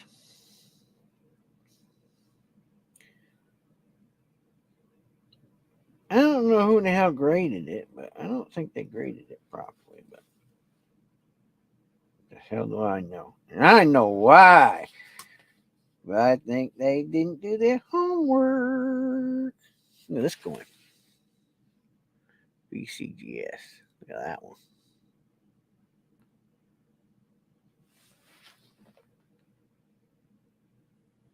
I don't care how many here. I'm still going to have my auctions. Look, nobody else wants to get any deals. That's not my fault. Oh, Dub bought that? Shit, I thought. Sorry, Dub. I threw it on the damn table.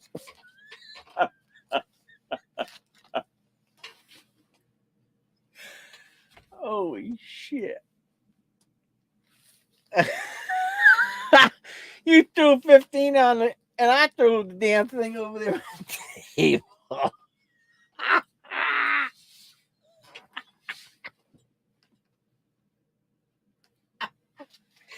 Hey, it was in plastic, as George would say. Discount my ass. Discount is that I picked it back up to put it in the package.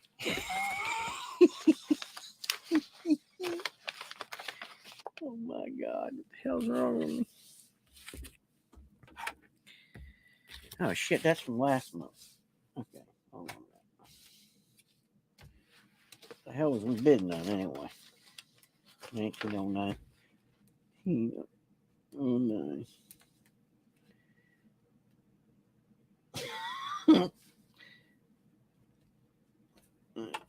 Cool. I marked it down and put it in your bag. Just wanted to be honest.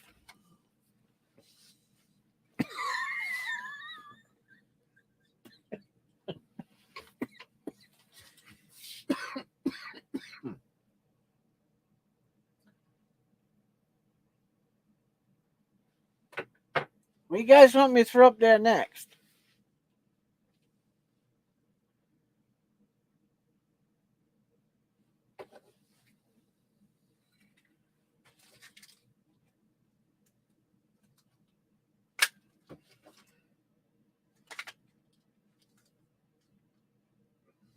You get a weird color to it. Hey, what's up, Banshee? What's going on? I'm going to put up a Morgan lot. How's that? 3 Morgans. You guys are going to crap. I got these 3 Morgans sitting over here. I'm going to put these up. I got a 2022 Proof Eagle, too. But I'm going to do these. We'll do these first. Here we go. 3 Morgans. Let's see. I don't even know what year they are. 1878 P. And then 1879 P. And then what's this one?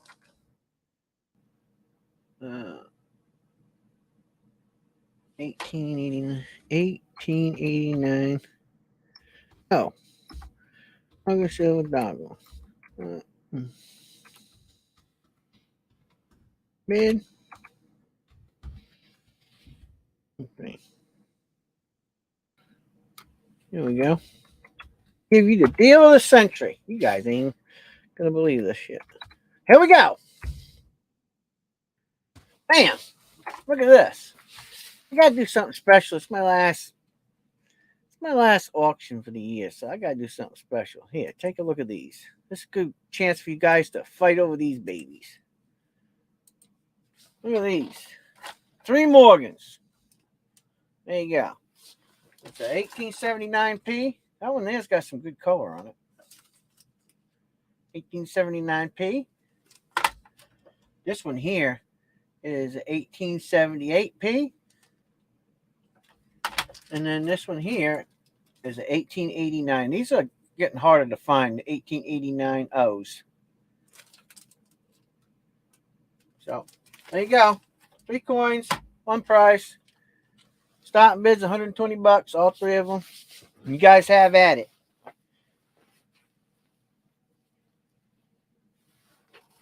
I'm doing all right. I mean, it's, you know, it's one of them weekends, you know. So if you're looking to pick up some Morgans, there you go. There's some Morgans. Morgans. 4 Morgans, 1 price. Let it rip. Oh my God. What the hell am I? I'm going to have a giveaway tonight, too. Matter of fact, I'm going to have 2 giveaways that are really cool. One of them Dove's going to really love. And one of them any of you could love. So, just letting you know.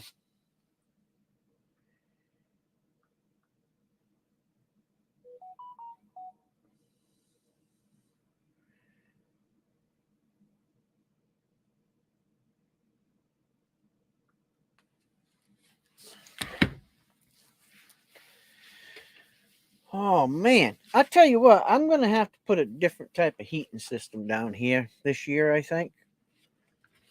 Really. I don't know how that spider's even making. I must got some cold weather spiders. Oh, another thing I want to let you know. Prepare yourself for cold weather this year because I think it's going to be a real cold one. And that ain't no lie. I mean, real cold.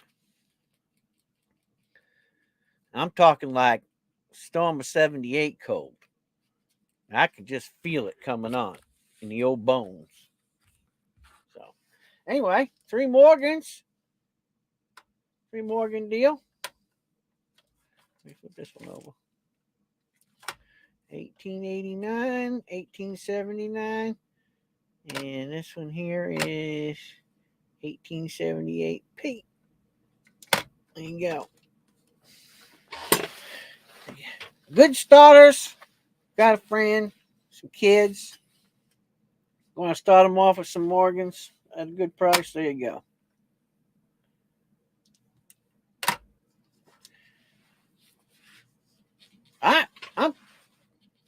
my feet are doing all right. Usually it's my feet and my hands. If I keep them, I'm good. Just a little chilly. I don't know. Trying to figure it out down here. Of course, I do have that door open. I suppose that ain't very skillful of me, but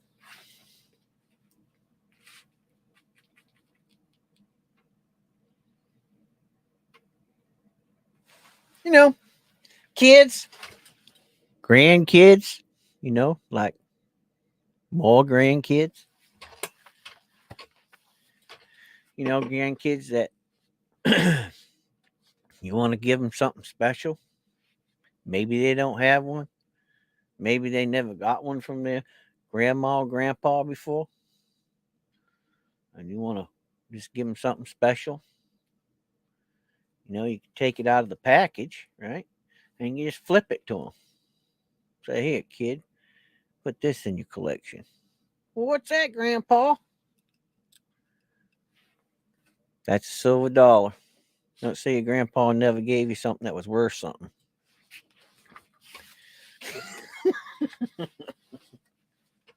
By God, that's what you got to do.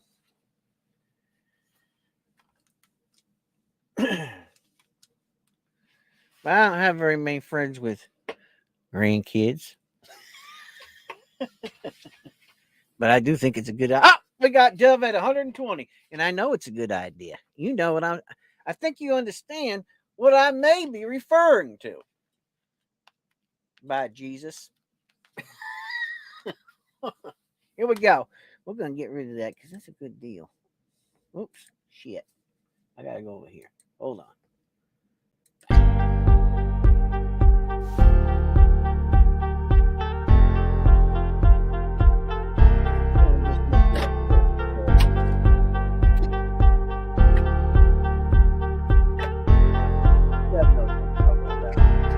I don't need to explain it. Grandpa, there's a couple of things that you buy your kids and your grandkids. Now, this could be controversial the way I'm selling it. Okay, this is sold, by the way. Thank you very much for putting that out there for me. And thank you very much for purchasing me. But there's certain things that you buy your grandkids and your kids. And I want to explain this. I want you to see the truth in my eyes when I say this.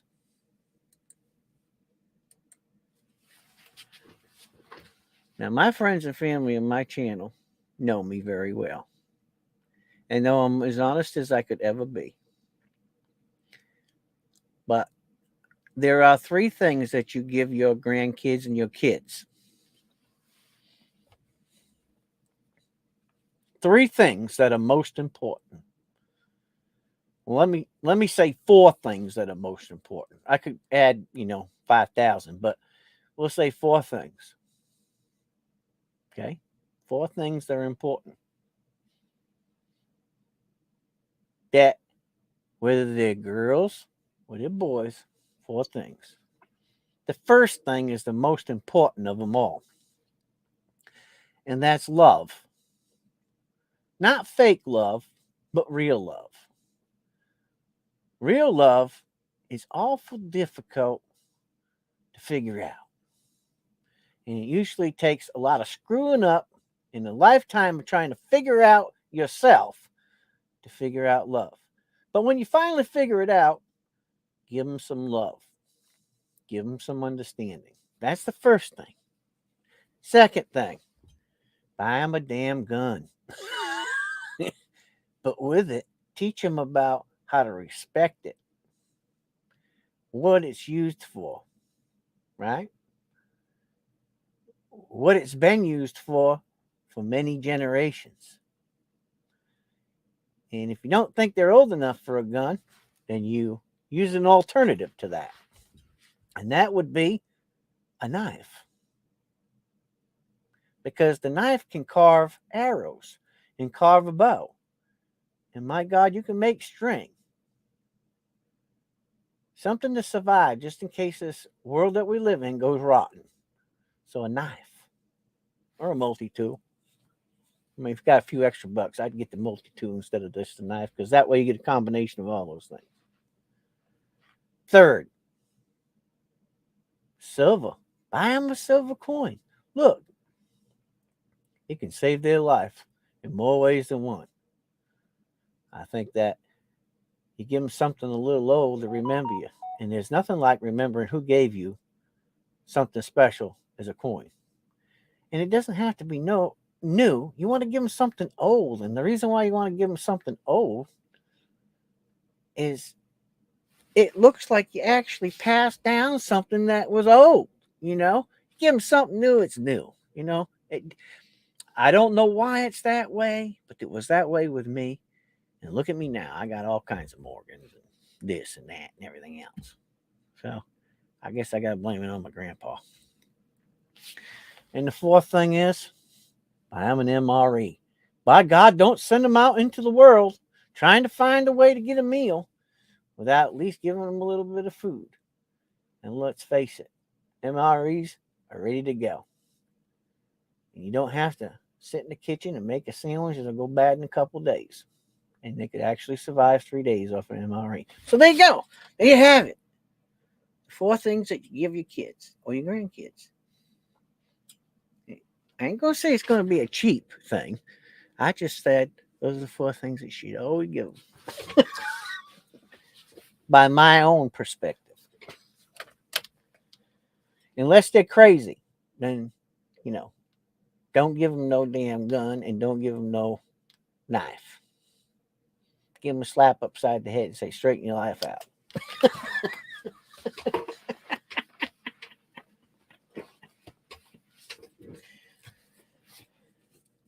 And trust me, you should know that. And thank you very much for your purchase. And I think in time, they'll appreciate it. Heirlooms are important.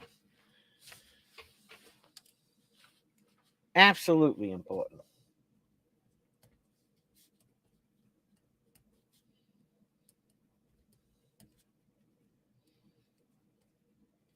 Don't you believe that? Don't you believe me? Look, I remember my son has my first one. He has my 1878 Morgan silver dollar. He's got it. Got my very first one. Well, unless he hawked it or spent it, but I gave it to him.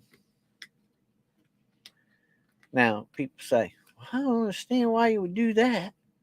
Well,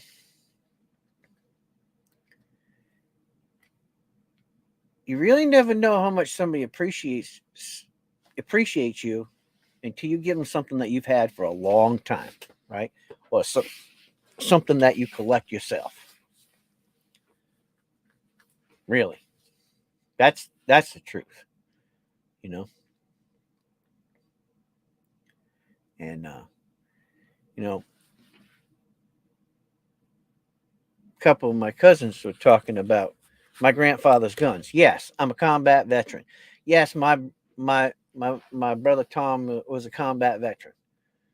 And yes, from a lot of people's perspectives, we should have got some of my grandfather's guns. I get it. I didn't get any. Okay? I didn't get any of my grandfather's guns. Probably people who never seen the daylight of even real fear got them. But in retrospect, that's not really what I wanted anyway. What I really wanted, I got. And that was, I got my grandfather's love. I got my grandfather's time. And that they can't never take from me, or they could have never given me. Only he could have. None of them were down on their hands and knees and planted a tree that's still living, that I can go by and see every day. And it is huge. But you know what else? They could cut the tree down to try to erase the memory. But you know what? My aunt gave me the seedlings from that tree, and there's 2 of them planted out in my front yard. And I got about another 40 of them ready to go in the ground. So you can't never take the memory away. Because even though my family doesn't own the property no more, I still got trees from that tree that I planted with my grandpa. Maybe I sound a little weird in my thinking, but those things you can't never take away from me. Even when I die and leave this earth, those memories go with me. Well, at least I would hope they go with me. Maybe somebody will watch this video years from now and say, man, I never thought of it that way. Serious. When memories mean so much to you, which those memories really did, because I was a little boy, I was only like, I think 9 or 10 years old when I planted that tree. Red maple tree, right? Japanese red maple. I love them. And maybe this spring when my leaves come out on mine, I'll show you a picture of them. You'll really like it. You'll like them. They're pretty. But those are the special things. So, another thing for you grandfathers and grandmothers to do is plant a tree with them. Oh, don't say, oh, yeah, I'm scared. I don't like that. You know, look, do it. Go somewhere out in the mountains somewhere that you kind of know and plant a tree. Try it. I'll tell you what. Look, it's still meaningful at 55 years old. That tree that we planted together. Most of the people in my life done forgot about it. My aunt didn't. My aunt didn't forget about it. She knew exactly what was going on because she pays attention, see? And that's why I have them.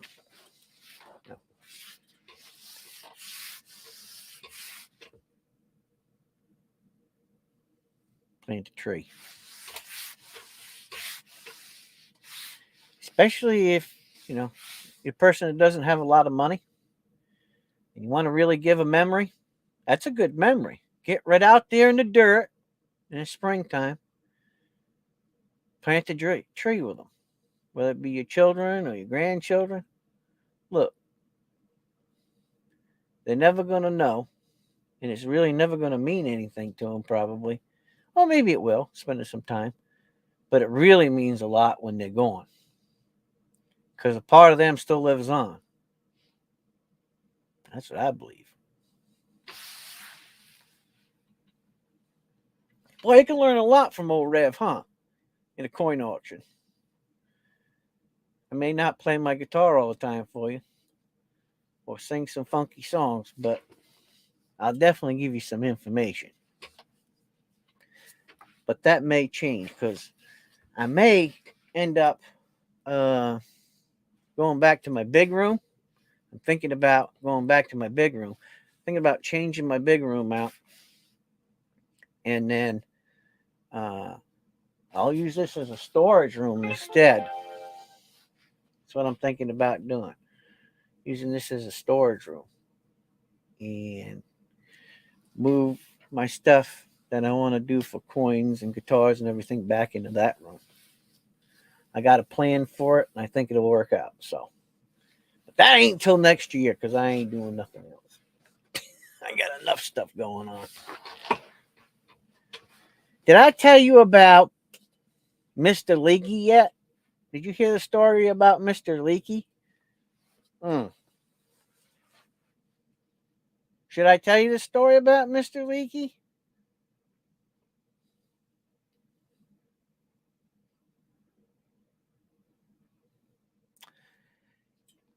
If you ever decide to put any kind of an addition on your house, let me make you a suggestion that I knew about before I did it. But I didn't listen to myself. I put skylights in. Big, long 4-footers. And it ain't been nothing. One of them's perfect, and the other one, man, it leaks. And it ain't been nothing but a pain in the neck ever since I put it in. So, next spring, there will not be a sun. There will not be sunlight in there. I am going to cut it out, tear it out, block it up, and I'm going to close it in because I'm tired of chasing that leak. I am not lying to you. What a pain in the Rumpelstiltskin. All right. I want to do a. Does anybody collect foreign coins? Does any of you guys collect foreign coins? I got some cool stuff. I'm not a big foreign coin collector, but I have a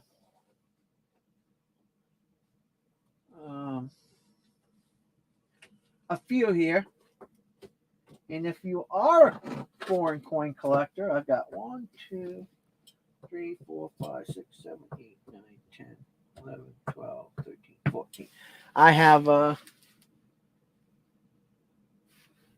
3, 6, 9. I have 14 foreign coins. I could put them in a lot. Some of them are really old.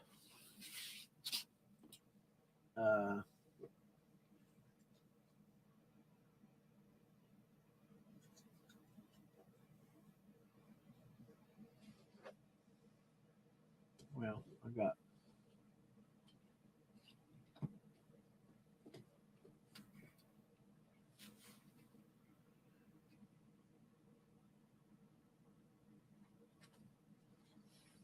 Now put. Let's see. How many do I want to put in this lot?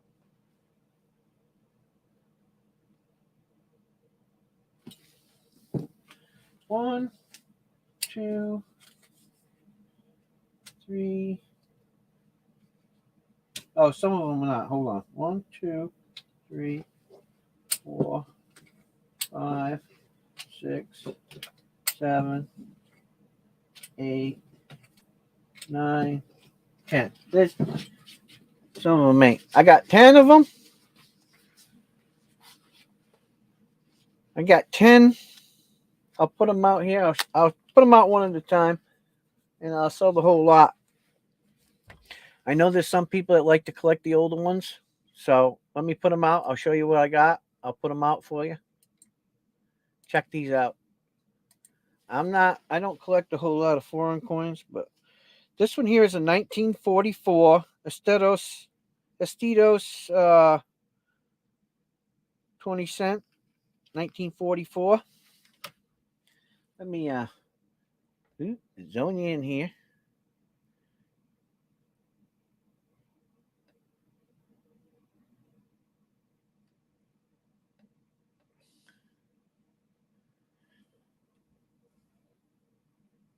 $19.44. There you go. There's one.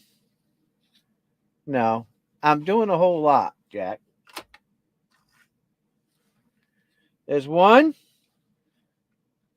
Here's another one. Hold off on doing any bids until I get done. This one here is a 1939. It's pretty neat. 1939 Status, 2 cents.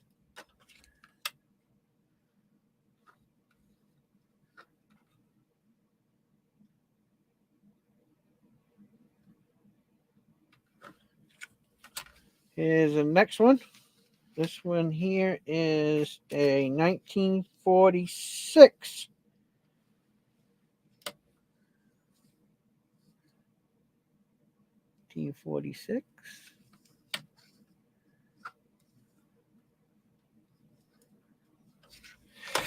The next one is another 1946, but this is a different one. Check this one out. 1946.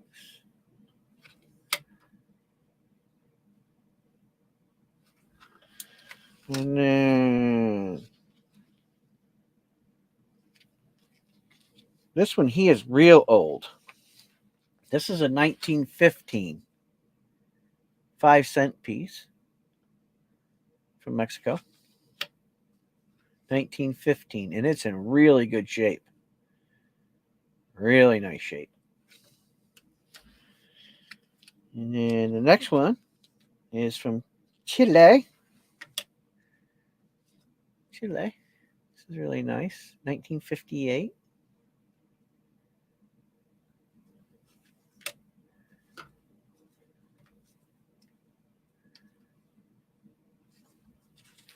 It's from Chile. And then this one here is from Mexico. This is a 1971. 1 peso, copper nickel.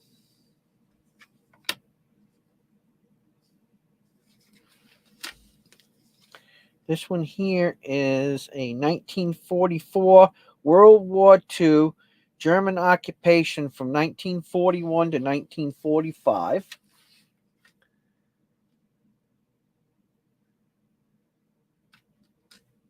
This is when the Germans occupied Belgium. There you go. There's that one. This one here is a 1 Corona. This is a special coin. This is the restoration of the Republic, okay, of Czechoslovakia, 1923. So it has some significance to it.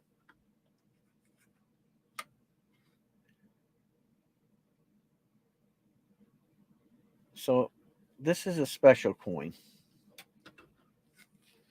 And then the last one, I believe this is an uncirculated coin. This is a 1957 from, this is a Ceylon. It's 1 rupee, right? 25-year commemorative of Buddhism.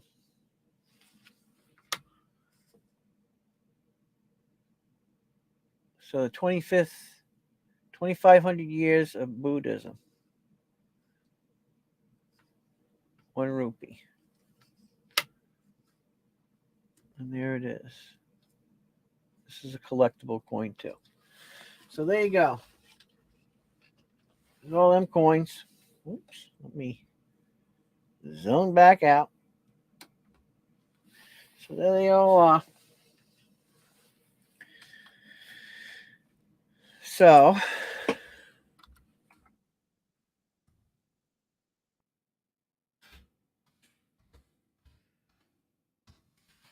right now, $20 for all of them.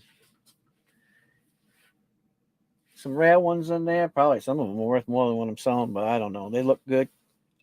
I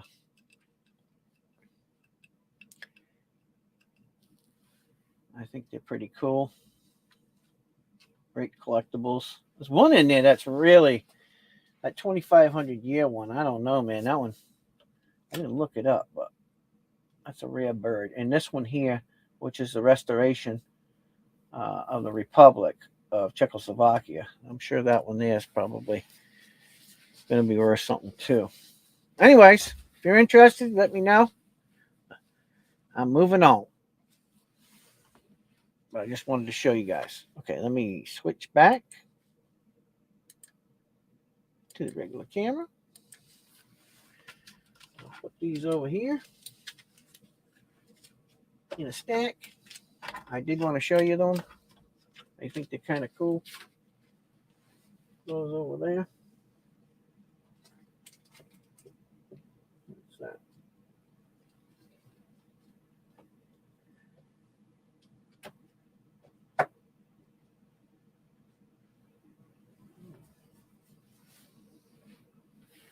I got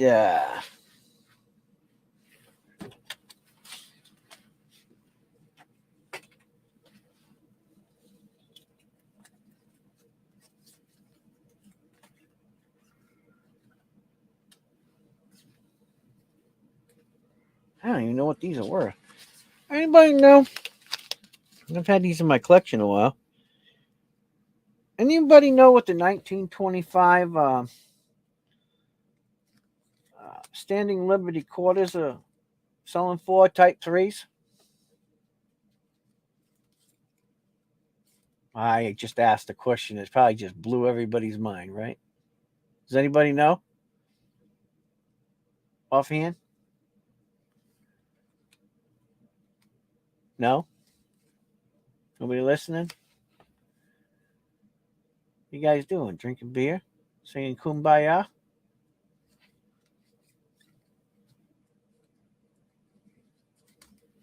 Hello?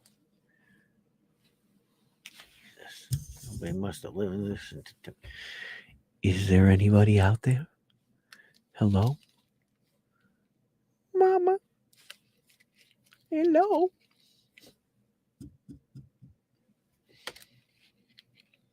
Hello, my friends. Hello. Just called to let you know. Anyway, I don't know either.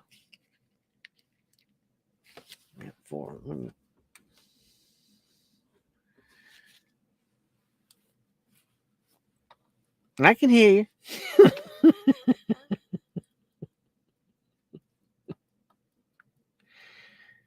No?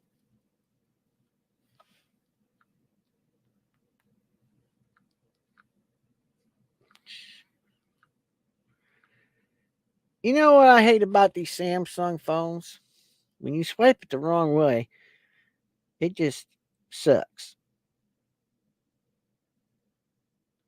I just want to let you know. It just really sucks.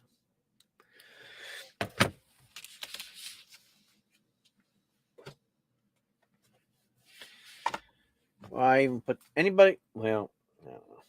How many people we got? 5. This might bring out some people. I better check this going on here first. I gotta check this out because I don't know, and I don't want to be stupid before I put this up.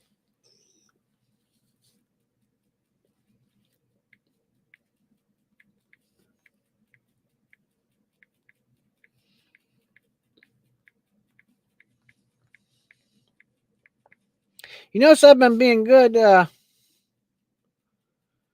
Had not running upstairs lately.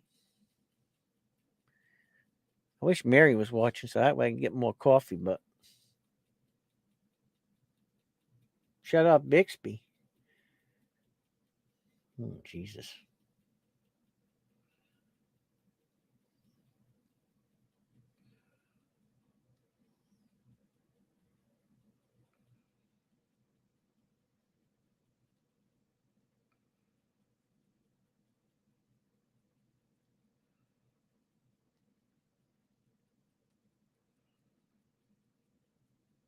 Well, I'll tell you what, them purple hearts are expensive.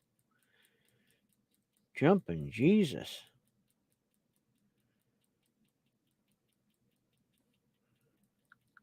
Oh, that mercy. That's crazy. I ain't even putting that up. All right, let's see. What else we got? What do we do so far?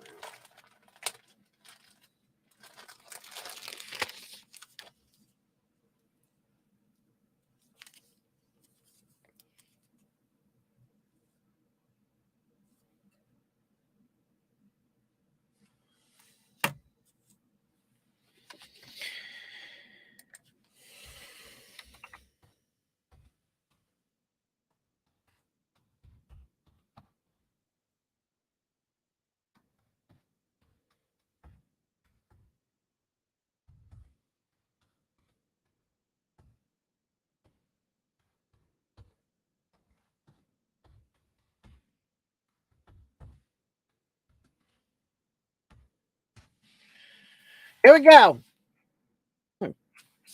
We're gonna do some giveaways after this. What did I do with the other?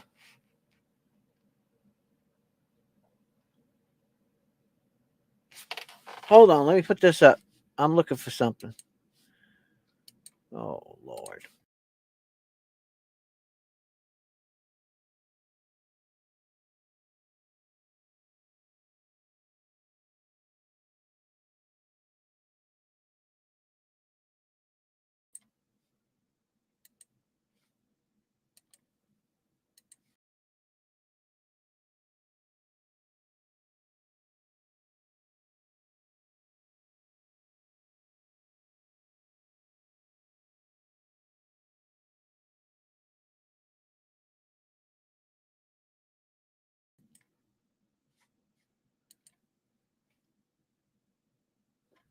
Well, that was strange.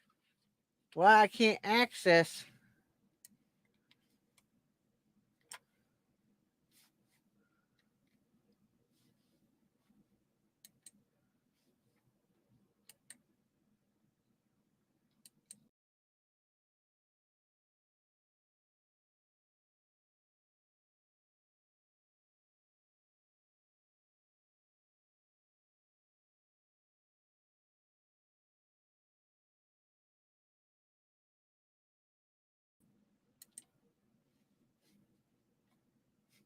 Well, I don't know what the hell just happened over here. But some reason, that's weird.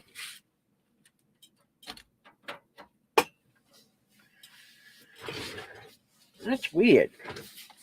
For some reason, my camera ain't switching.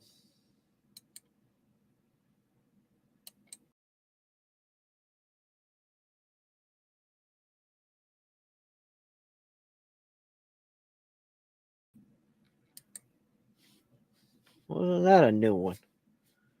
Well, shit. That sucks.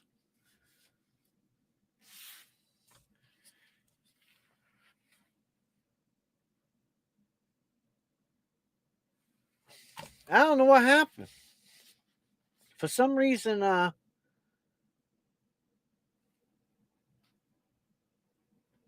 camera ain't kicking in. That's a good one. That is definitely a new one. And I don't know what the heck's going on. Oh, well. I'll show it to you.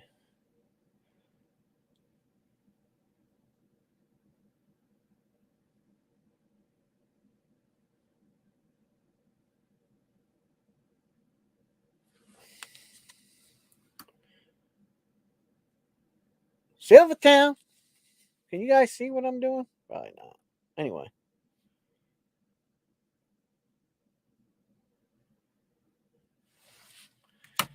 Stringing up some necklaces. Man, I made more necklaces, man.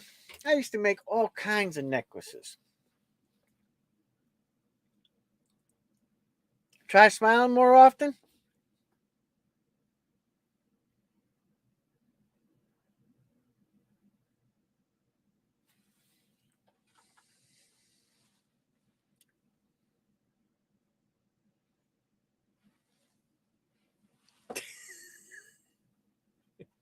Hey, you ever see a gold boot? Look at this. There's a gold boot. And don't even ask me how much that's worth. Because that's worth a lot of money.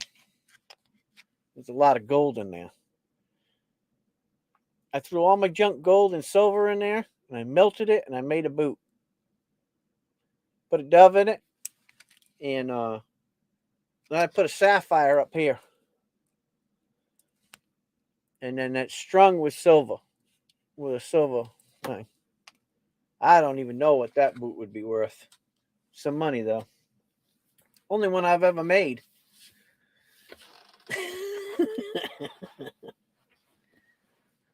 Sometime maybe I can figure out how much gold and how much silver and all that stuff's in the boot.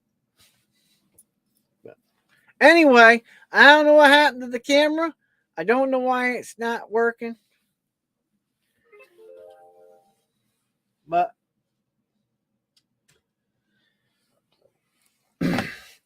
it pooped out on me.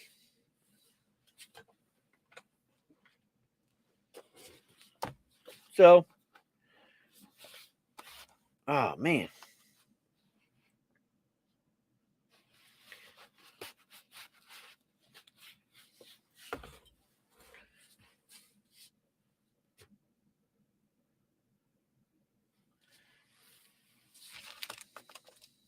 I have no clue what happened to the camera. Anyway,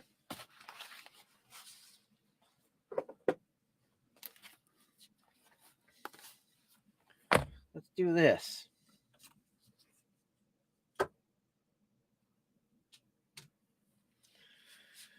Okay.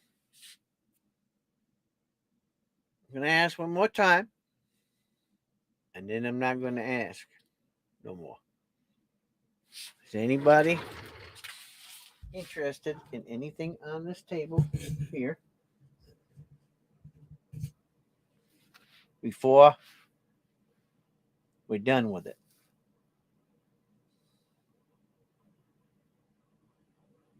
Just let me know now. Because after tonight, I'm going in a different direction. So let me know. I'm going to tea one more time. I'm going to give you 5 minutes. And then I'm going to do something else here real quick. It's pretty apparent I can't use that. I don't know what the hell is up with that. Well, it ain't working.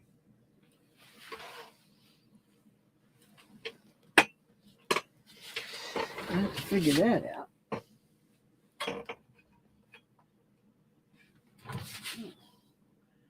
That is the strangest thing, though. Well, if it can happen to anybody, it would happen to me. Don't tell Robinson he missed out on a hell of a deal. Because he'll be sad, sad, sad.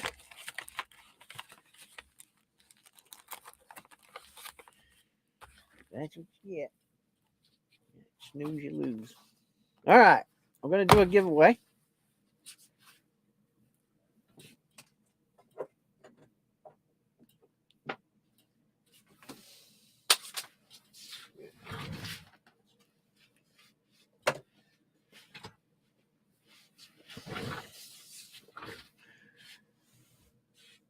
Oh, you guys probably don't have one of these.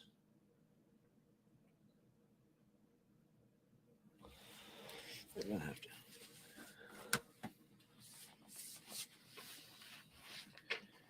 Whoa.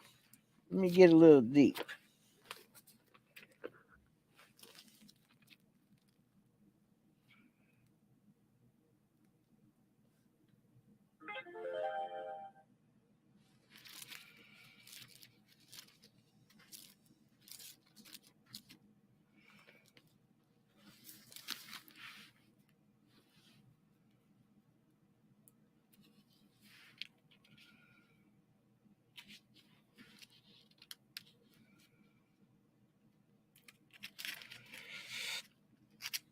You guys got a Bible?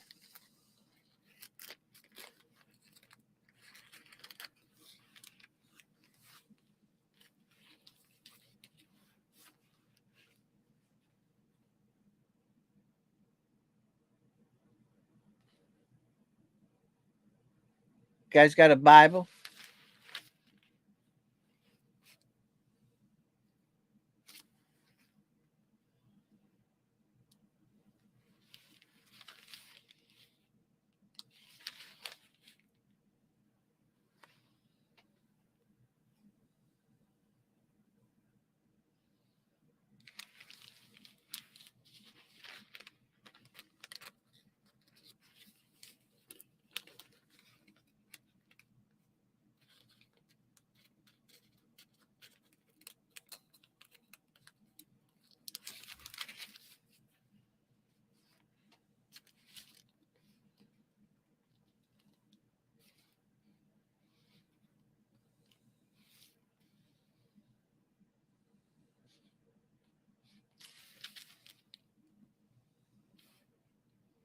No?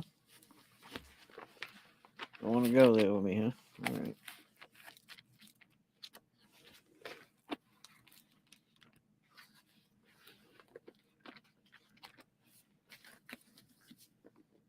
That's pretty nice.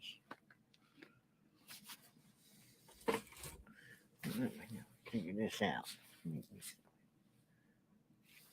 I'll make it simple on you guys because I don't want to make it hard. How many people we got? Robinson, Partridge Family, Jack, Dove. That's it. We got 4 people in the chat. 4 people in the chat.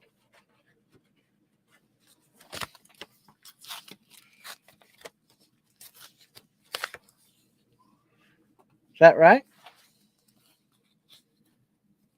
We got 6 people looking. We got 4 people in the chat, right?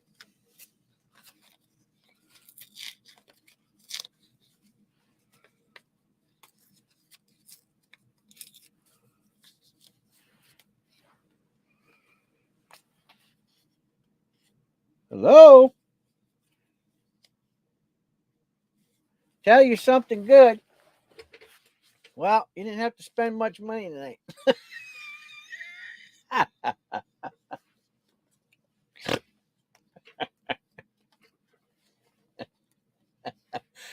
I told you something good.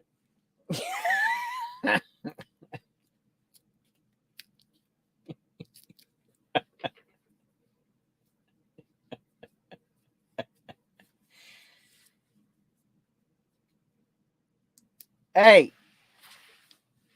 old soul. I just want to tell you. You didn't have. Look. Oh. Well, I'm going to show you a picture of Robinson prospecting's picture.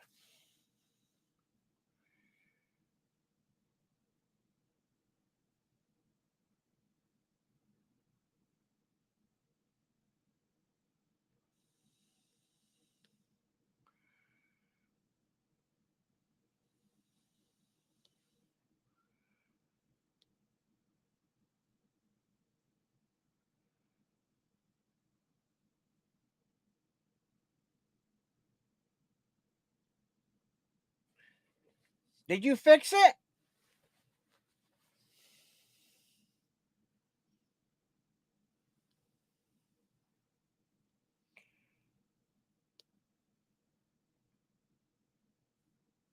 Something. Did you fix it? Oh, so?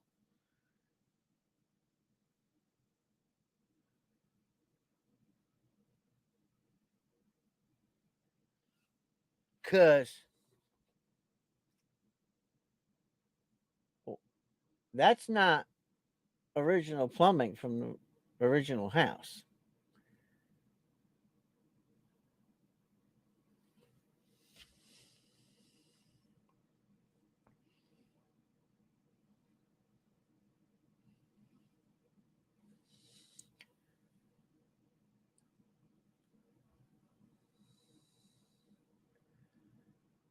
I can tell you how to find the leak.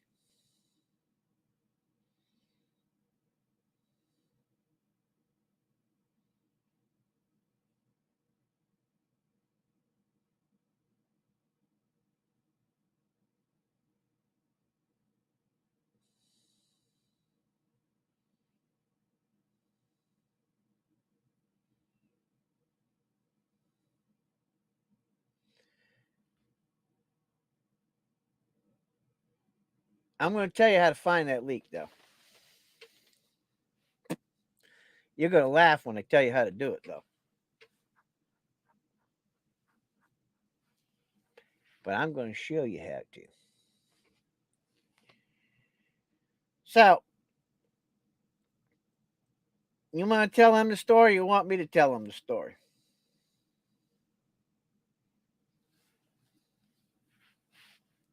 You want to tell him the story, or you want me to tell him the story?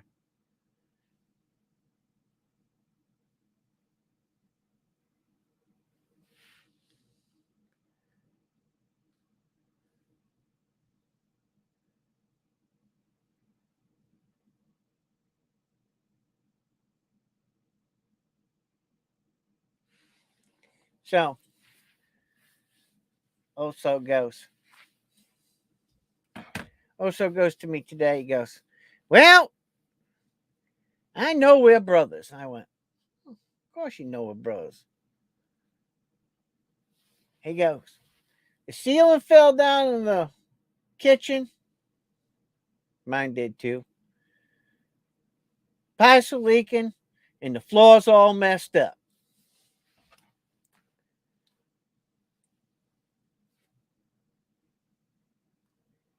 Think we're kidding? There's the picture.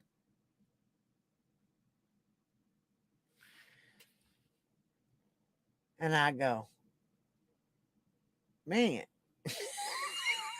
he's definitely my brother because I had the same thing happen to me.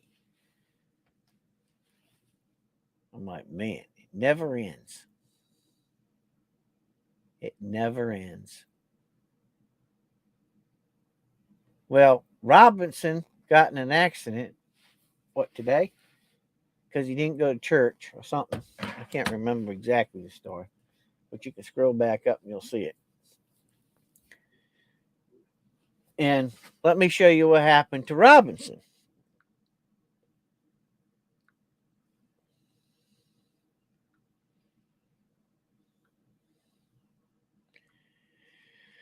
Robinson got a facelift from a deer on his new car or newer car.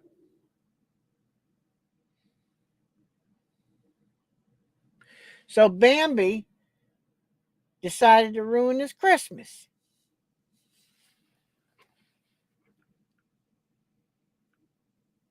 But wait, we're not done yet. Then he just had to go out and rescue his daughter because she blew out a tire on her car. Unbelievable.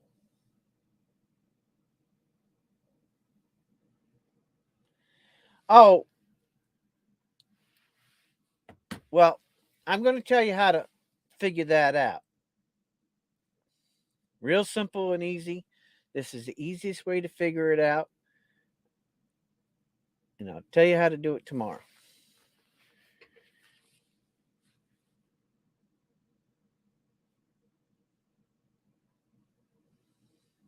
But we need it. We'll figure that out tomorrow.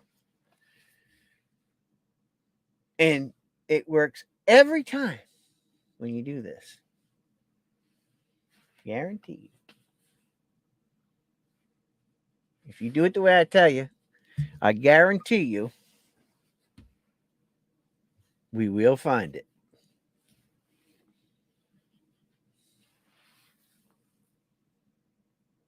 It never escapes us. Anyway, let me do a giveaway. So how many people we got in chat?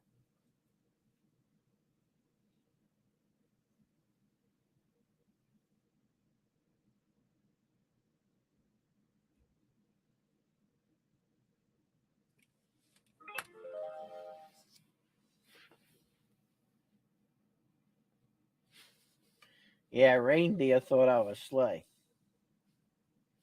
I'd go punch Santa in the face for that one. Need to keep your deer under control.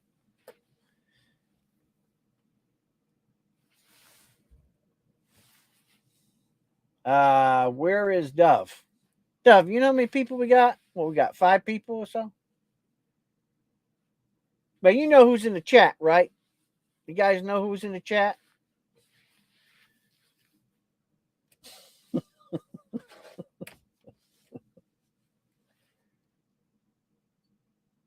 Okay.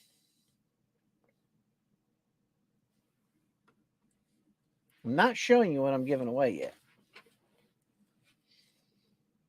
Okay, here we go. Number 1 to 10. You can only pick one number. 1 to 10. 1 through 10. That's it. You only get one number. If no one gets it, then I move on to the next prize. So pick a number from 1 to 10.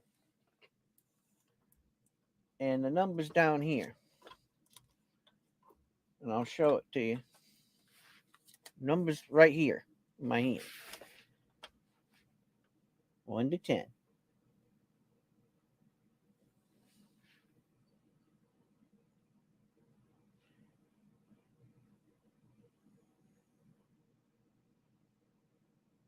Nope. Nope. Nope. Nope. Nope. No, you shouldn't. You shouldn't put worldly things in front of God. Nope.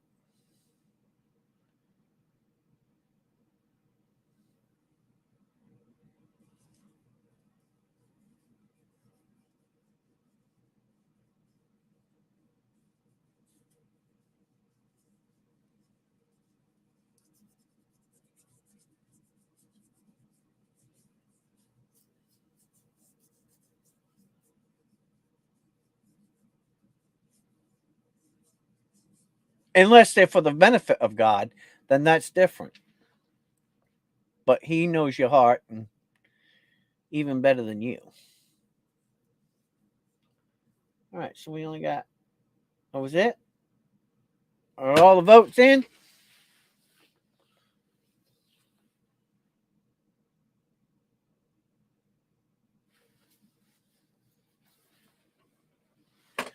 Are all the votes in?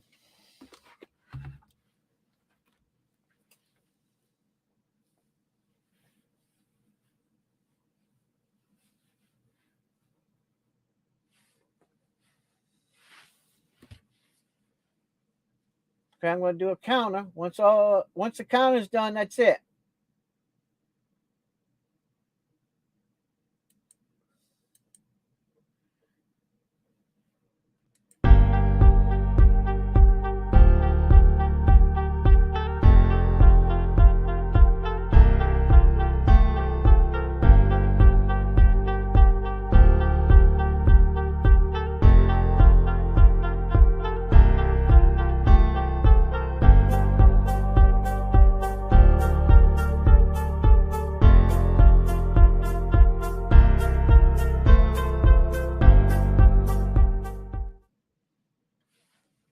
Okay. Ready? Here was the number. There was 3. Nobody got it.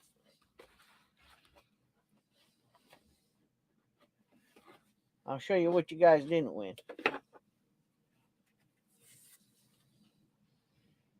That's what nobody won. So maybe next year. We're going to try this again. How many people we got? 4. I guess I'll make it a little bit easier. 3 people now?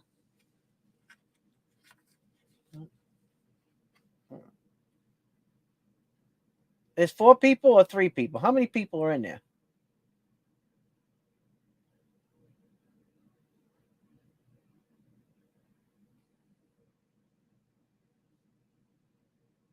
Four active, okay. Okay. I'll make it semi-lucrative. Number from 1 to 5, you only get 1 pick. Go.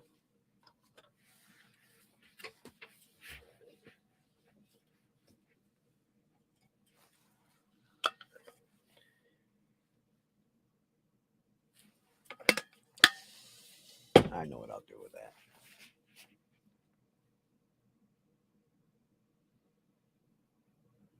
All right, you guys are going to have a boxing match because you both can't pick 2.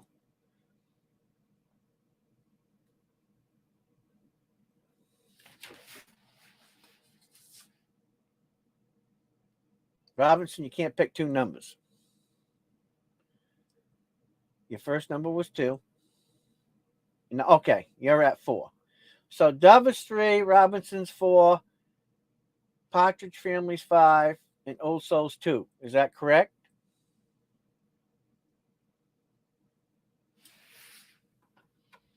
Is that correct?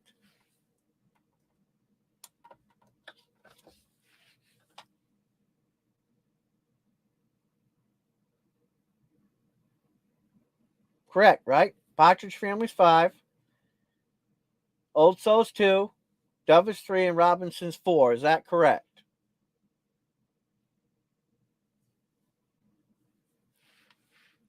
The number was 1. You guys suck at this.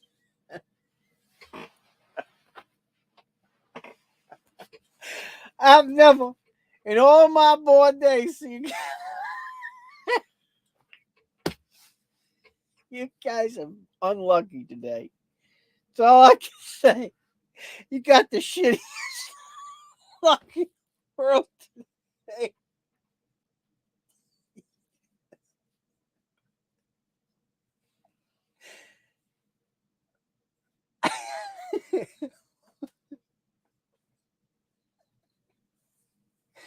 I mean, what What's the chance of that? 2 times in a row. My God.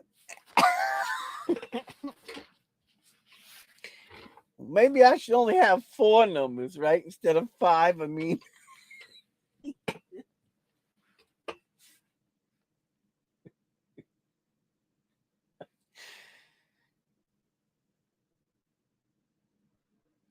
want me to try one more time?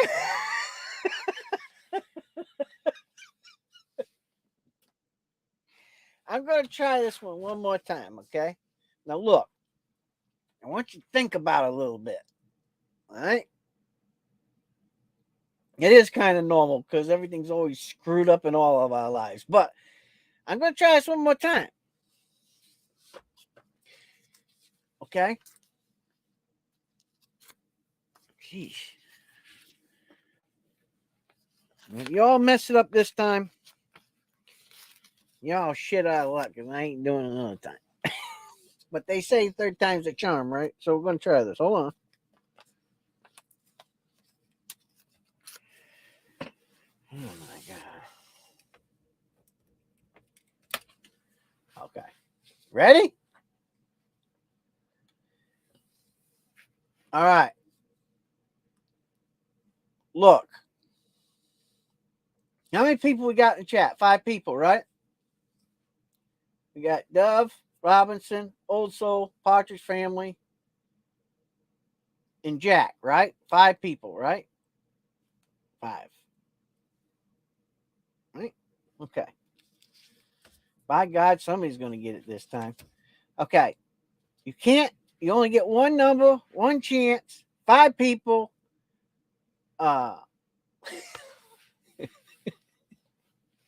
Okay. You get a number from 1 to 6. You can't duplicate. 1 to 6. Put your number in there. Go. Number's over there, by the way.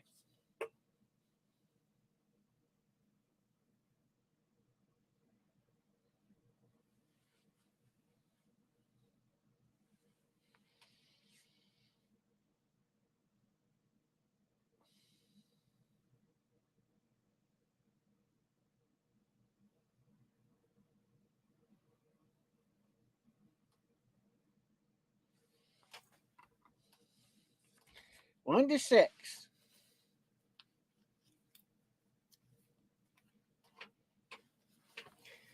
Come on. Is everybody in? Is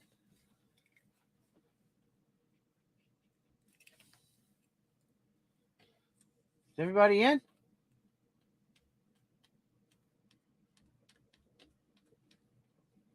1, 2, 3, 4, 5. Right?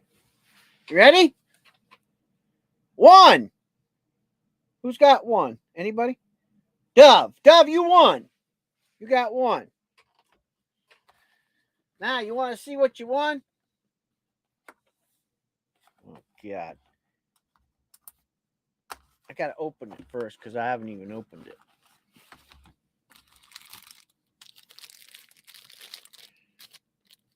I guess Dove's got better luck than you guys.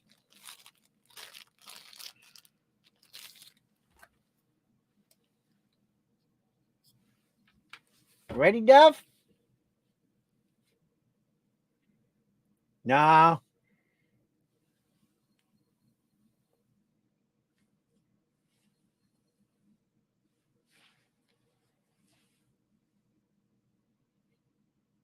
Go, Dove. Look at that. There you go, Dove.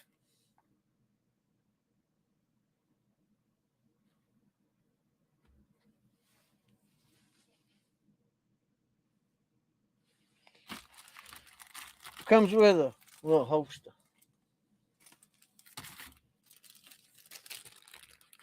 Congratulations. Congratulations.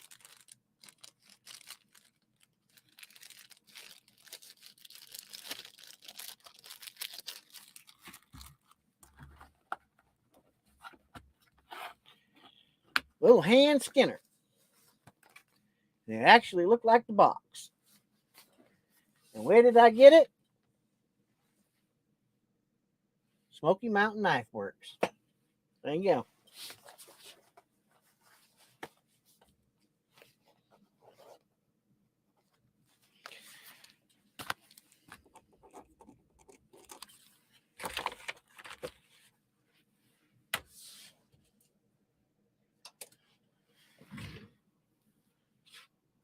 I'm going to do a special thing right here, right now. Okay?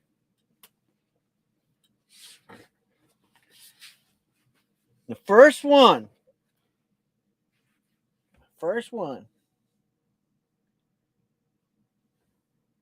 You're welcome. The first one that puts sold down in the comment on one I'm about to put up.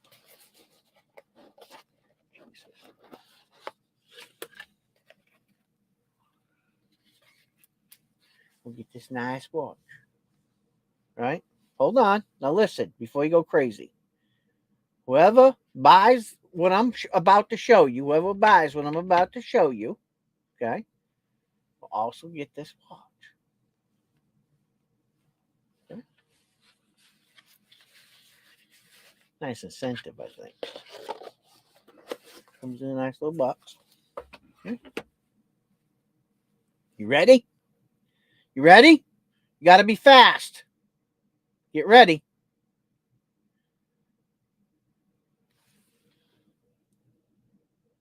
Coin is $60. Okay. I'm going to just show you. First one that puts sold will get the watch too. You ready? 1, 2, 3. PCGS MS68 Silver Eagle 2015 Gold Certified. PCGS. There you go. Bam. That's that deal. Put the timer down. Whoever puts the... Oh, shit. That's the wrong one. Whoever puts sold gets it. There you go.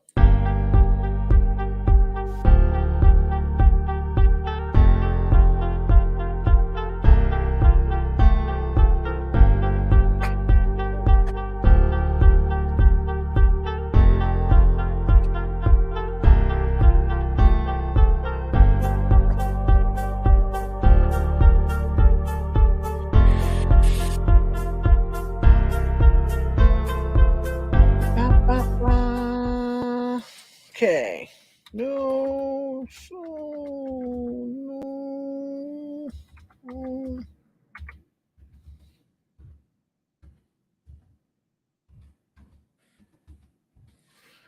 Oh, okay. Congratulations. You got it, Oso.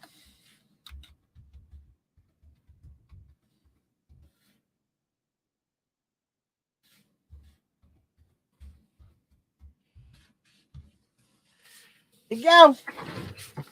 Done. Done.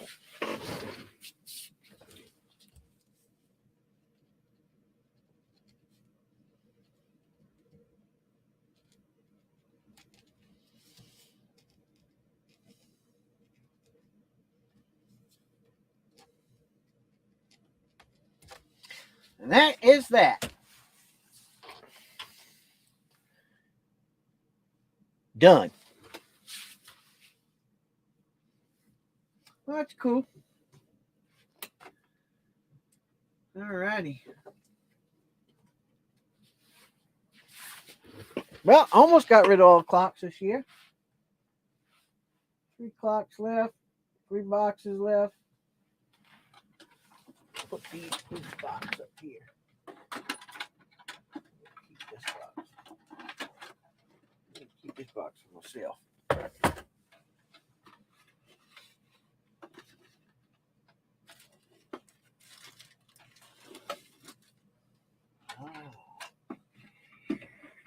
That's where we are.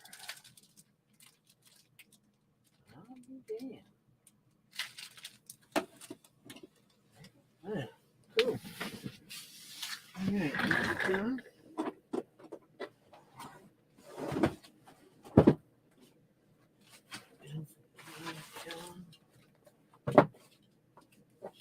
this here can hold.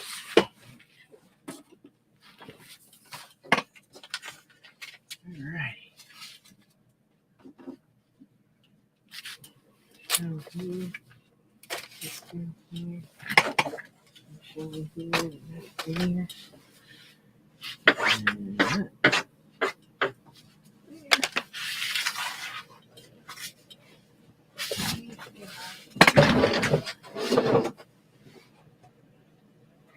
That can go there.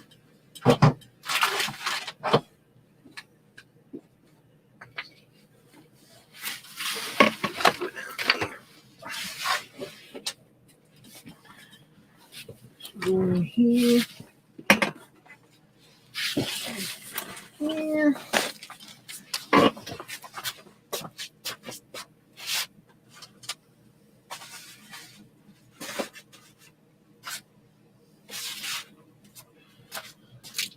All right.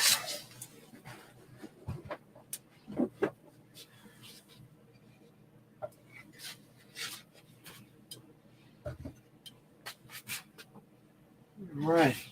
That's that. Done. Done and done. All right. We'll see you, Robinson. Take care.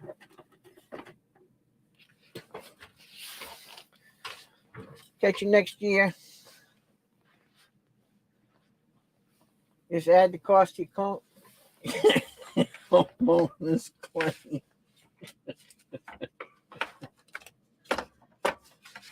All right.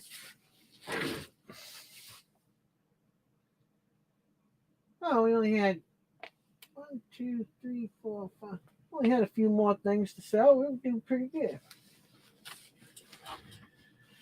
Take these apart. Should be good. All right. Pretty successful. Oh, I know what I need to do.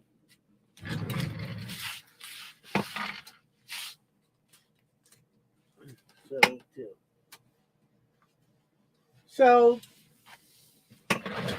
that's sold too, I guess. I might as well put sold on that one.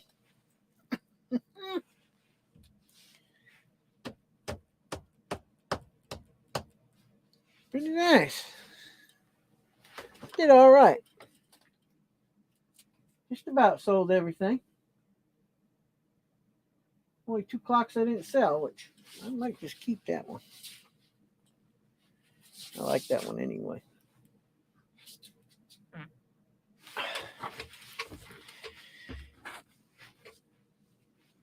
Well, what was I going to say?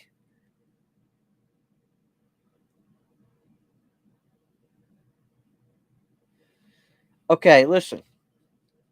If you live in the southeast, listen to me. If you don't have a generator and you're not prepared for the cold weather, okay, or you live up the eastern seaboard, look, you need to get prepared. Farmer's Almanac usually isn't wrong, and it looks like it's going to be a piping cold one this winter. And I got a feeling it's going to come on and it's going to get bad. So think ahead. Get some extra blankets. If you don't have like a Mr. Buddy heater or something like that, or some kind of backup where you're not running off of electricity for your heat, you need to think about that. Putting up some extra food or something like that. Think outside the box, or make sure that you have some arrangements made to go and stay with somebody that has a wood stove. Or look, you got to think outside the box here, guys. I think it's going to be bad, and I don't know why. I just think it's going to be bad. My bones have been aching for the last couple of weeks, and it's like there's nothing taking the pain away. So I wouldn't be surprised If somebody's getting some really bad snow, or it's going to get really cold, but something's coming on. So be prepared. Yep. Make sure that you have, some survival kits in your vehicle too. A couple MREs, some water, uh, you know, some, they got those hand warmers, that you break and they heat up. A couple of those, some blankets, think outside the box. Get yourself prepared. All right. Look, don't think that it can never happen to you, because it can. So be prepared. No matter if you're going, you know, a mile down the road. Because look, if a storm comes on and you get stuck, you're stuck. And if it gets that bad, you know, having rescue to come out and get you might be difficult too. So, prepare yourself. Think outside the box, you know. I tell people them little Mr. Buddies, they're like about this big, I guess. And you put propane in it, right? Little propane tanks. Look, in a pinch, if you lose your power and you don't have a backup generator with gas already ready to go and all that, look, they can save you a Rumpelstiltskin, right? Think outside the box and get those things. Be enough to save your life. I'm being real serious about it, okay? Because it can happen, you know. Worst thing is you're coming back from somewhere and you wasn't prepared and it was snowing. If something happens and you get caught out in it,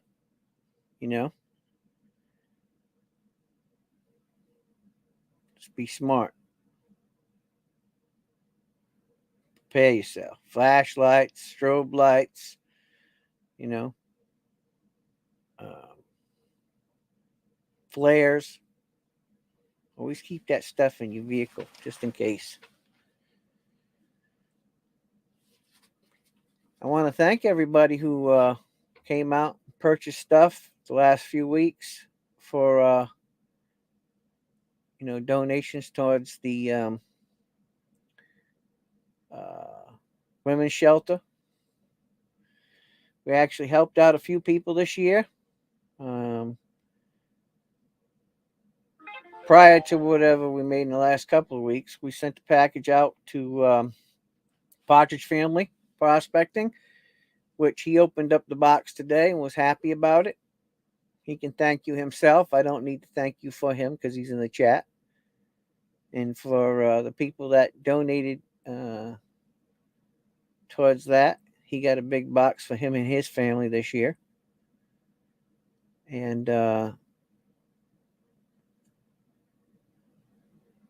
we got boxes already being made up for the women's shelter.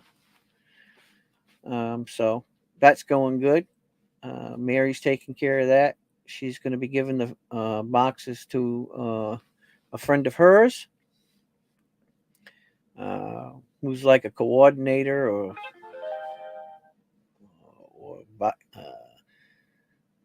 supervisor or something for all that stuff. I don't know. I don't ask them questions. I just do my part, and the women handle their part. So, but it's going to some good people that I know will appreciate it. Some people ask me why I didn't give to the church. Well, I didn't pick it this year. Mary did, so it's all good. And then I had some extra little boxes over there. Some of the smaller boxes. All I'm going to be sending them off to somebody to give out as they so desire. And then one of them's going under the bucket. And then after it goes underneath the bucket, it'll be going out to Ode So Poet. And Ode So Poet will be burning it. I said I was going to do it, and I said I was going to burn one, and it's going to happen. You're going to see a smash on the bucket, and then I'm going to take all them parts. I'm going to put them in the bag and send them off to Oh So Poet. He's going to burn it, and there won't be no trace track of remembrance. From ashes to ashes and dust to dust.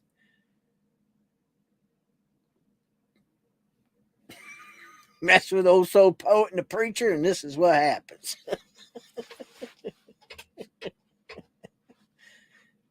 Got to do it. Just got to do it.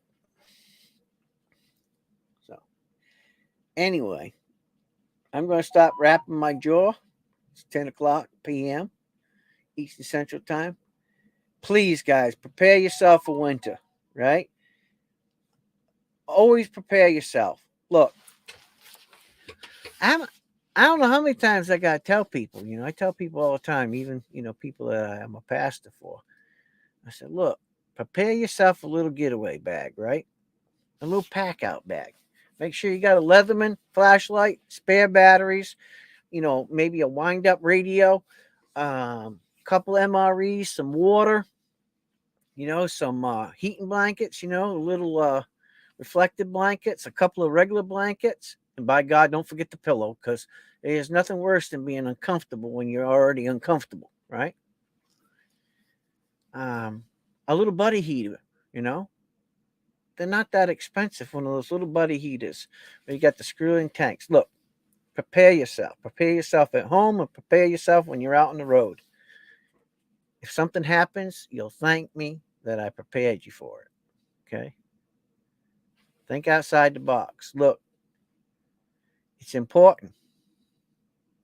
I've been there. I know. I had to walk 4 miles in the snow one time when it was snowing like crap out. And it sucks. So, think ahead. Oh, I'm smashing. You can bet your ass I'm smashing. You don't believe me? You ask Oso. We already talked about it. It's a done deal. Me and Oso, we're going to do it. Ask him if you think I'm lying. Because I said I was going to do it, and I'm going to do it. So prepare for that video, because it'll be coming up very soon. Anyways, do something good for somebody. There's a lot of people out there, during the holidays, they don't have anybody, and we're small and we ain't very many people on the channel.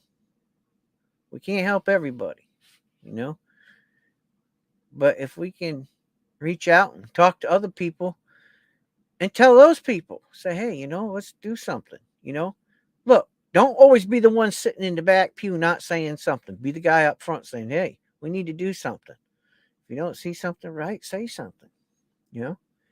Older people, it's simple for them. You can bring them some coffee, some tea, maybe some milk, some bread, simple things. Buy them a new set of slippers or a blanket. Look, they'll be very thankful for it. You don't have to give them, Taj Mahal. Simple things in life that mean a lot to them, because one day we're going to be old. And hopefully people remember us too. Got to practice what you preach. So, take care. God bless. I love you all. If I don't see you all before Christmas, I wish you all a Merry Christmas. You and your family. Please be careful. Be observant. And remember, never try to put manly things before godly things. Sometimes they don't pan out unless they work for the benefit of God. Sometimes we get all wound up in our general lives. Sometimes God has to yank back on the cable just to prove to, mankind that he's still in charge. And he can do it at any time. And he can do it in many different ways. People can blame it on whatever they want to blame it on. The people who really know of God's existence, they understand. And he can be very wrathful. And he's a very jealous man or woman or entity, whichever you want to call him. So be very cautious. But also, in the same respects, the things that you do good, you will also be rewarded for too. Sometimes it doesn't seem that way because, boy, it seems like we're tested. But the question is, are we being tested by God or somebody else? I don't know. That's yet to be determined. But I wish you all a Merry Christmas. God bless you and your families. And I'm Pastor Bob. And you know what? I'm out of here. I wish you all a good evening, a good week. And we will see you probably maybe New Year's Eve. So take care, everybody. God bless. I'm out of here.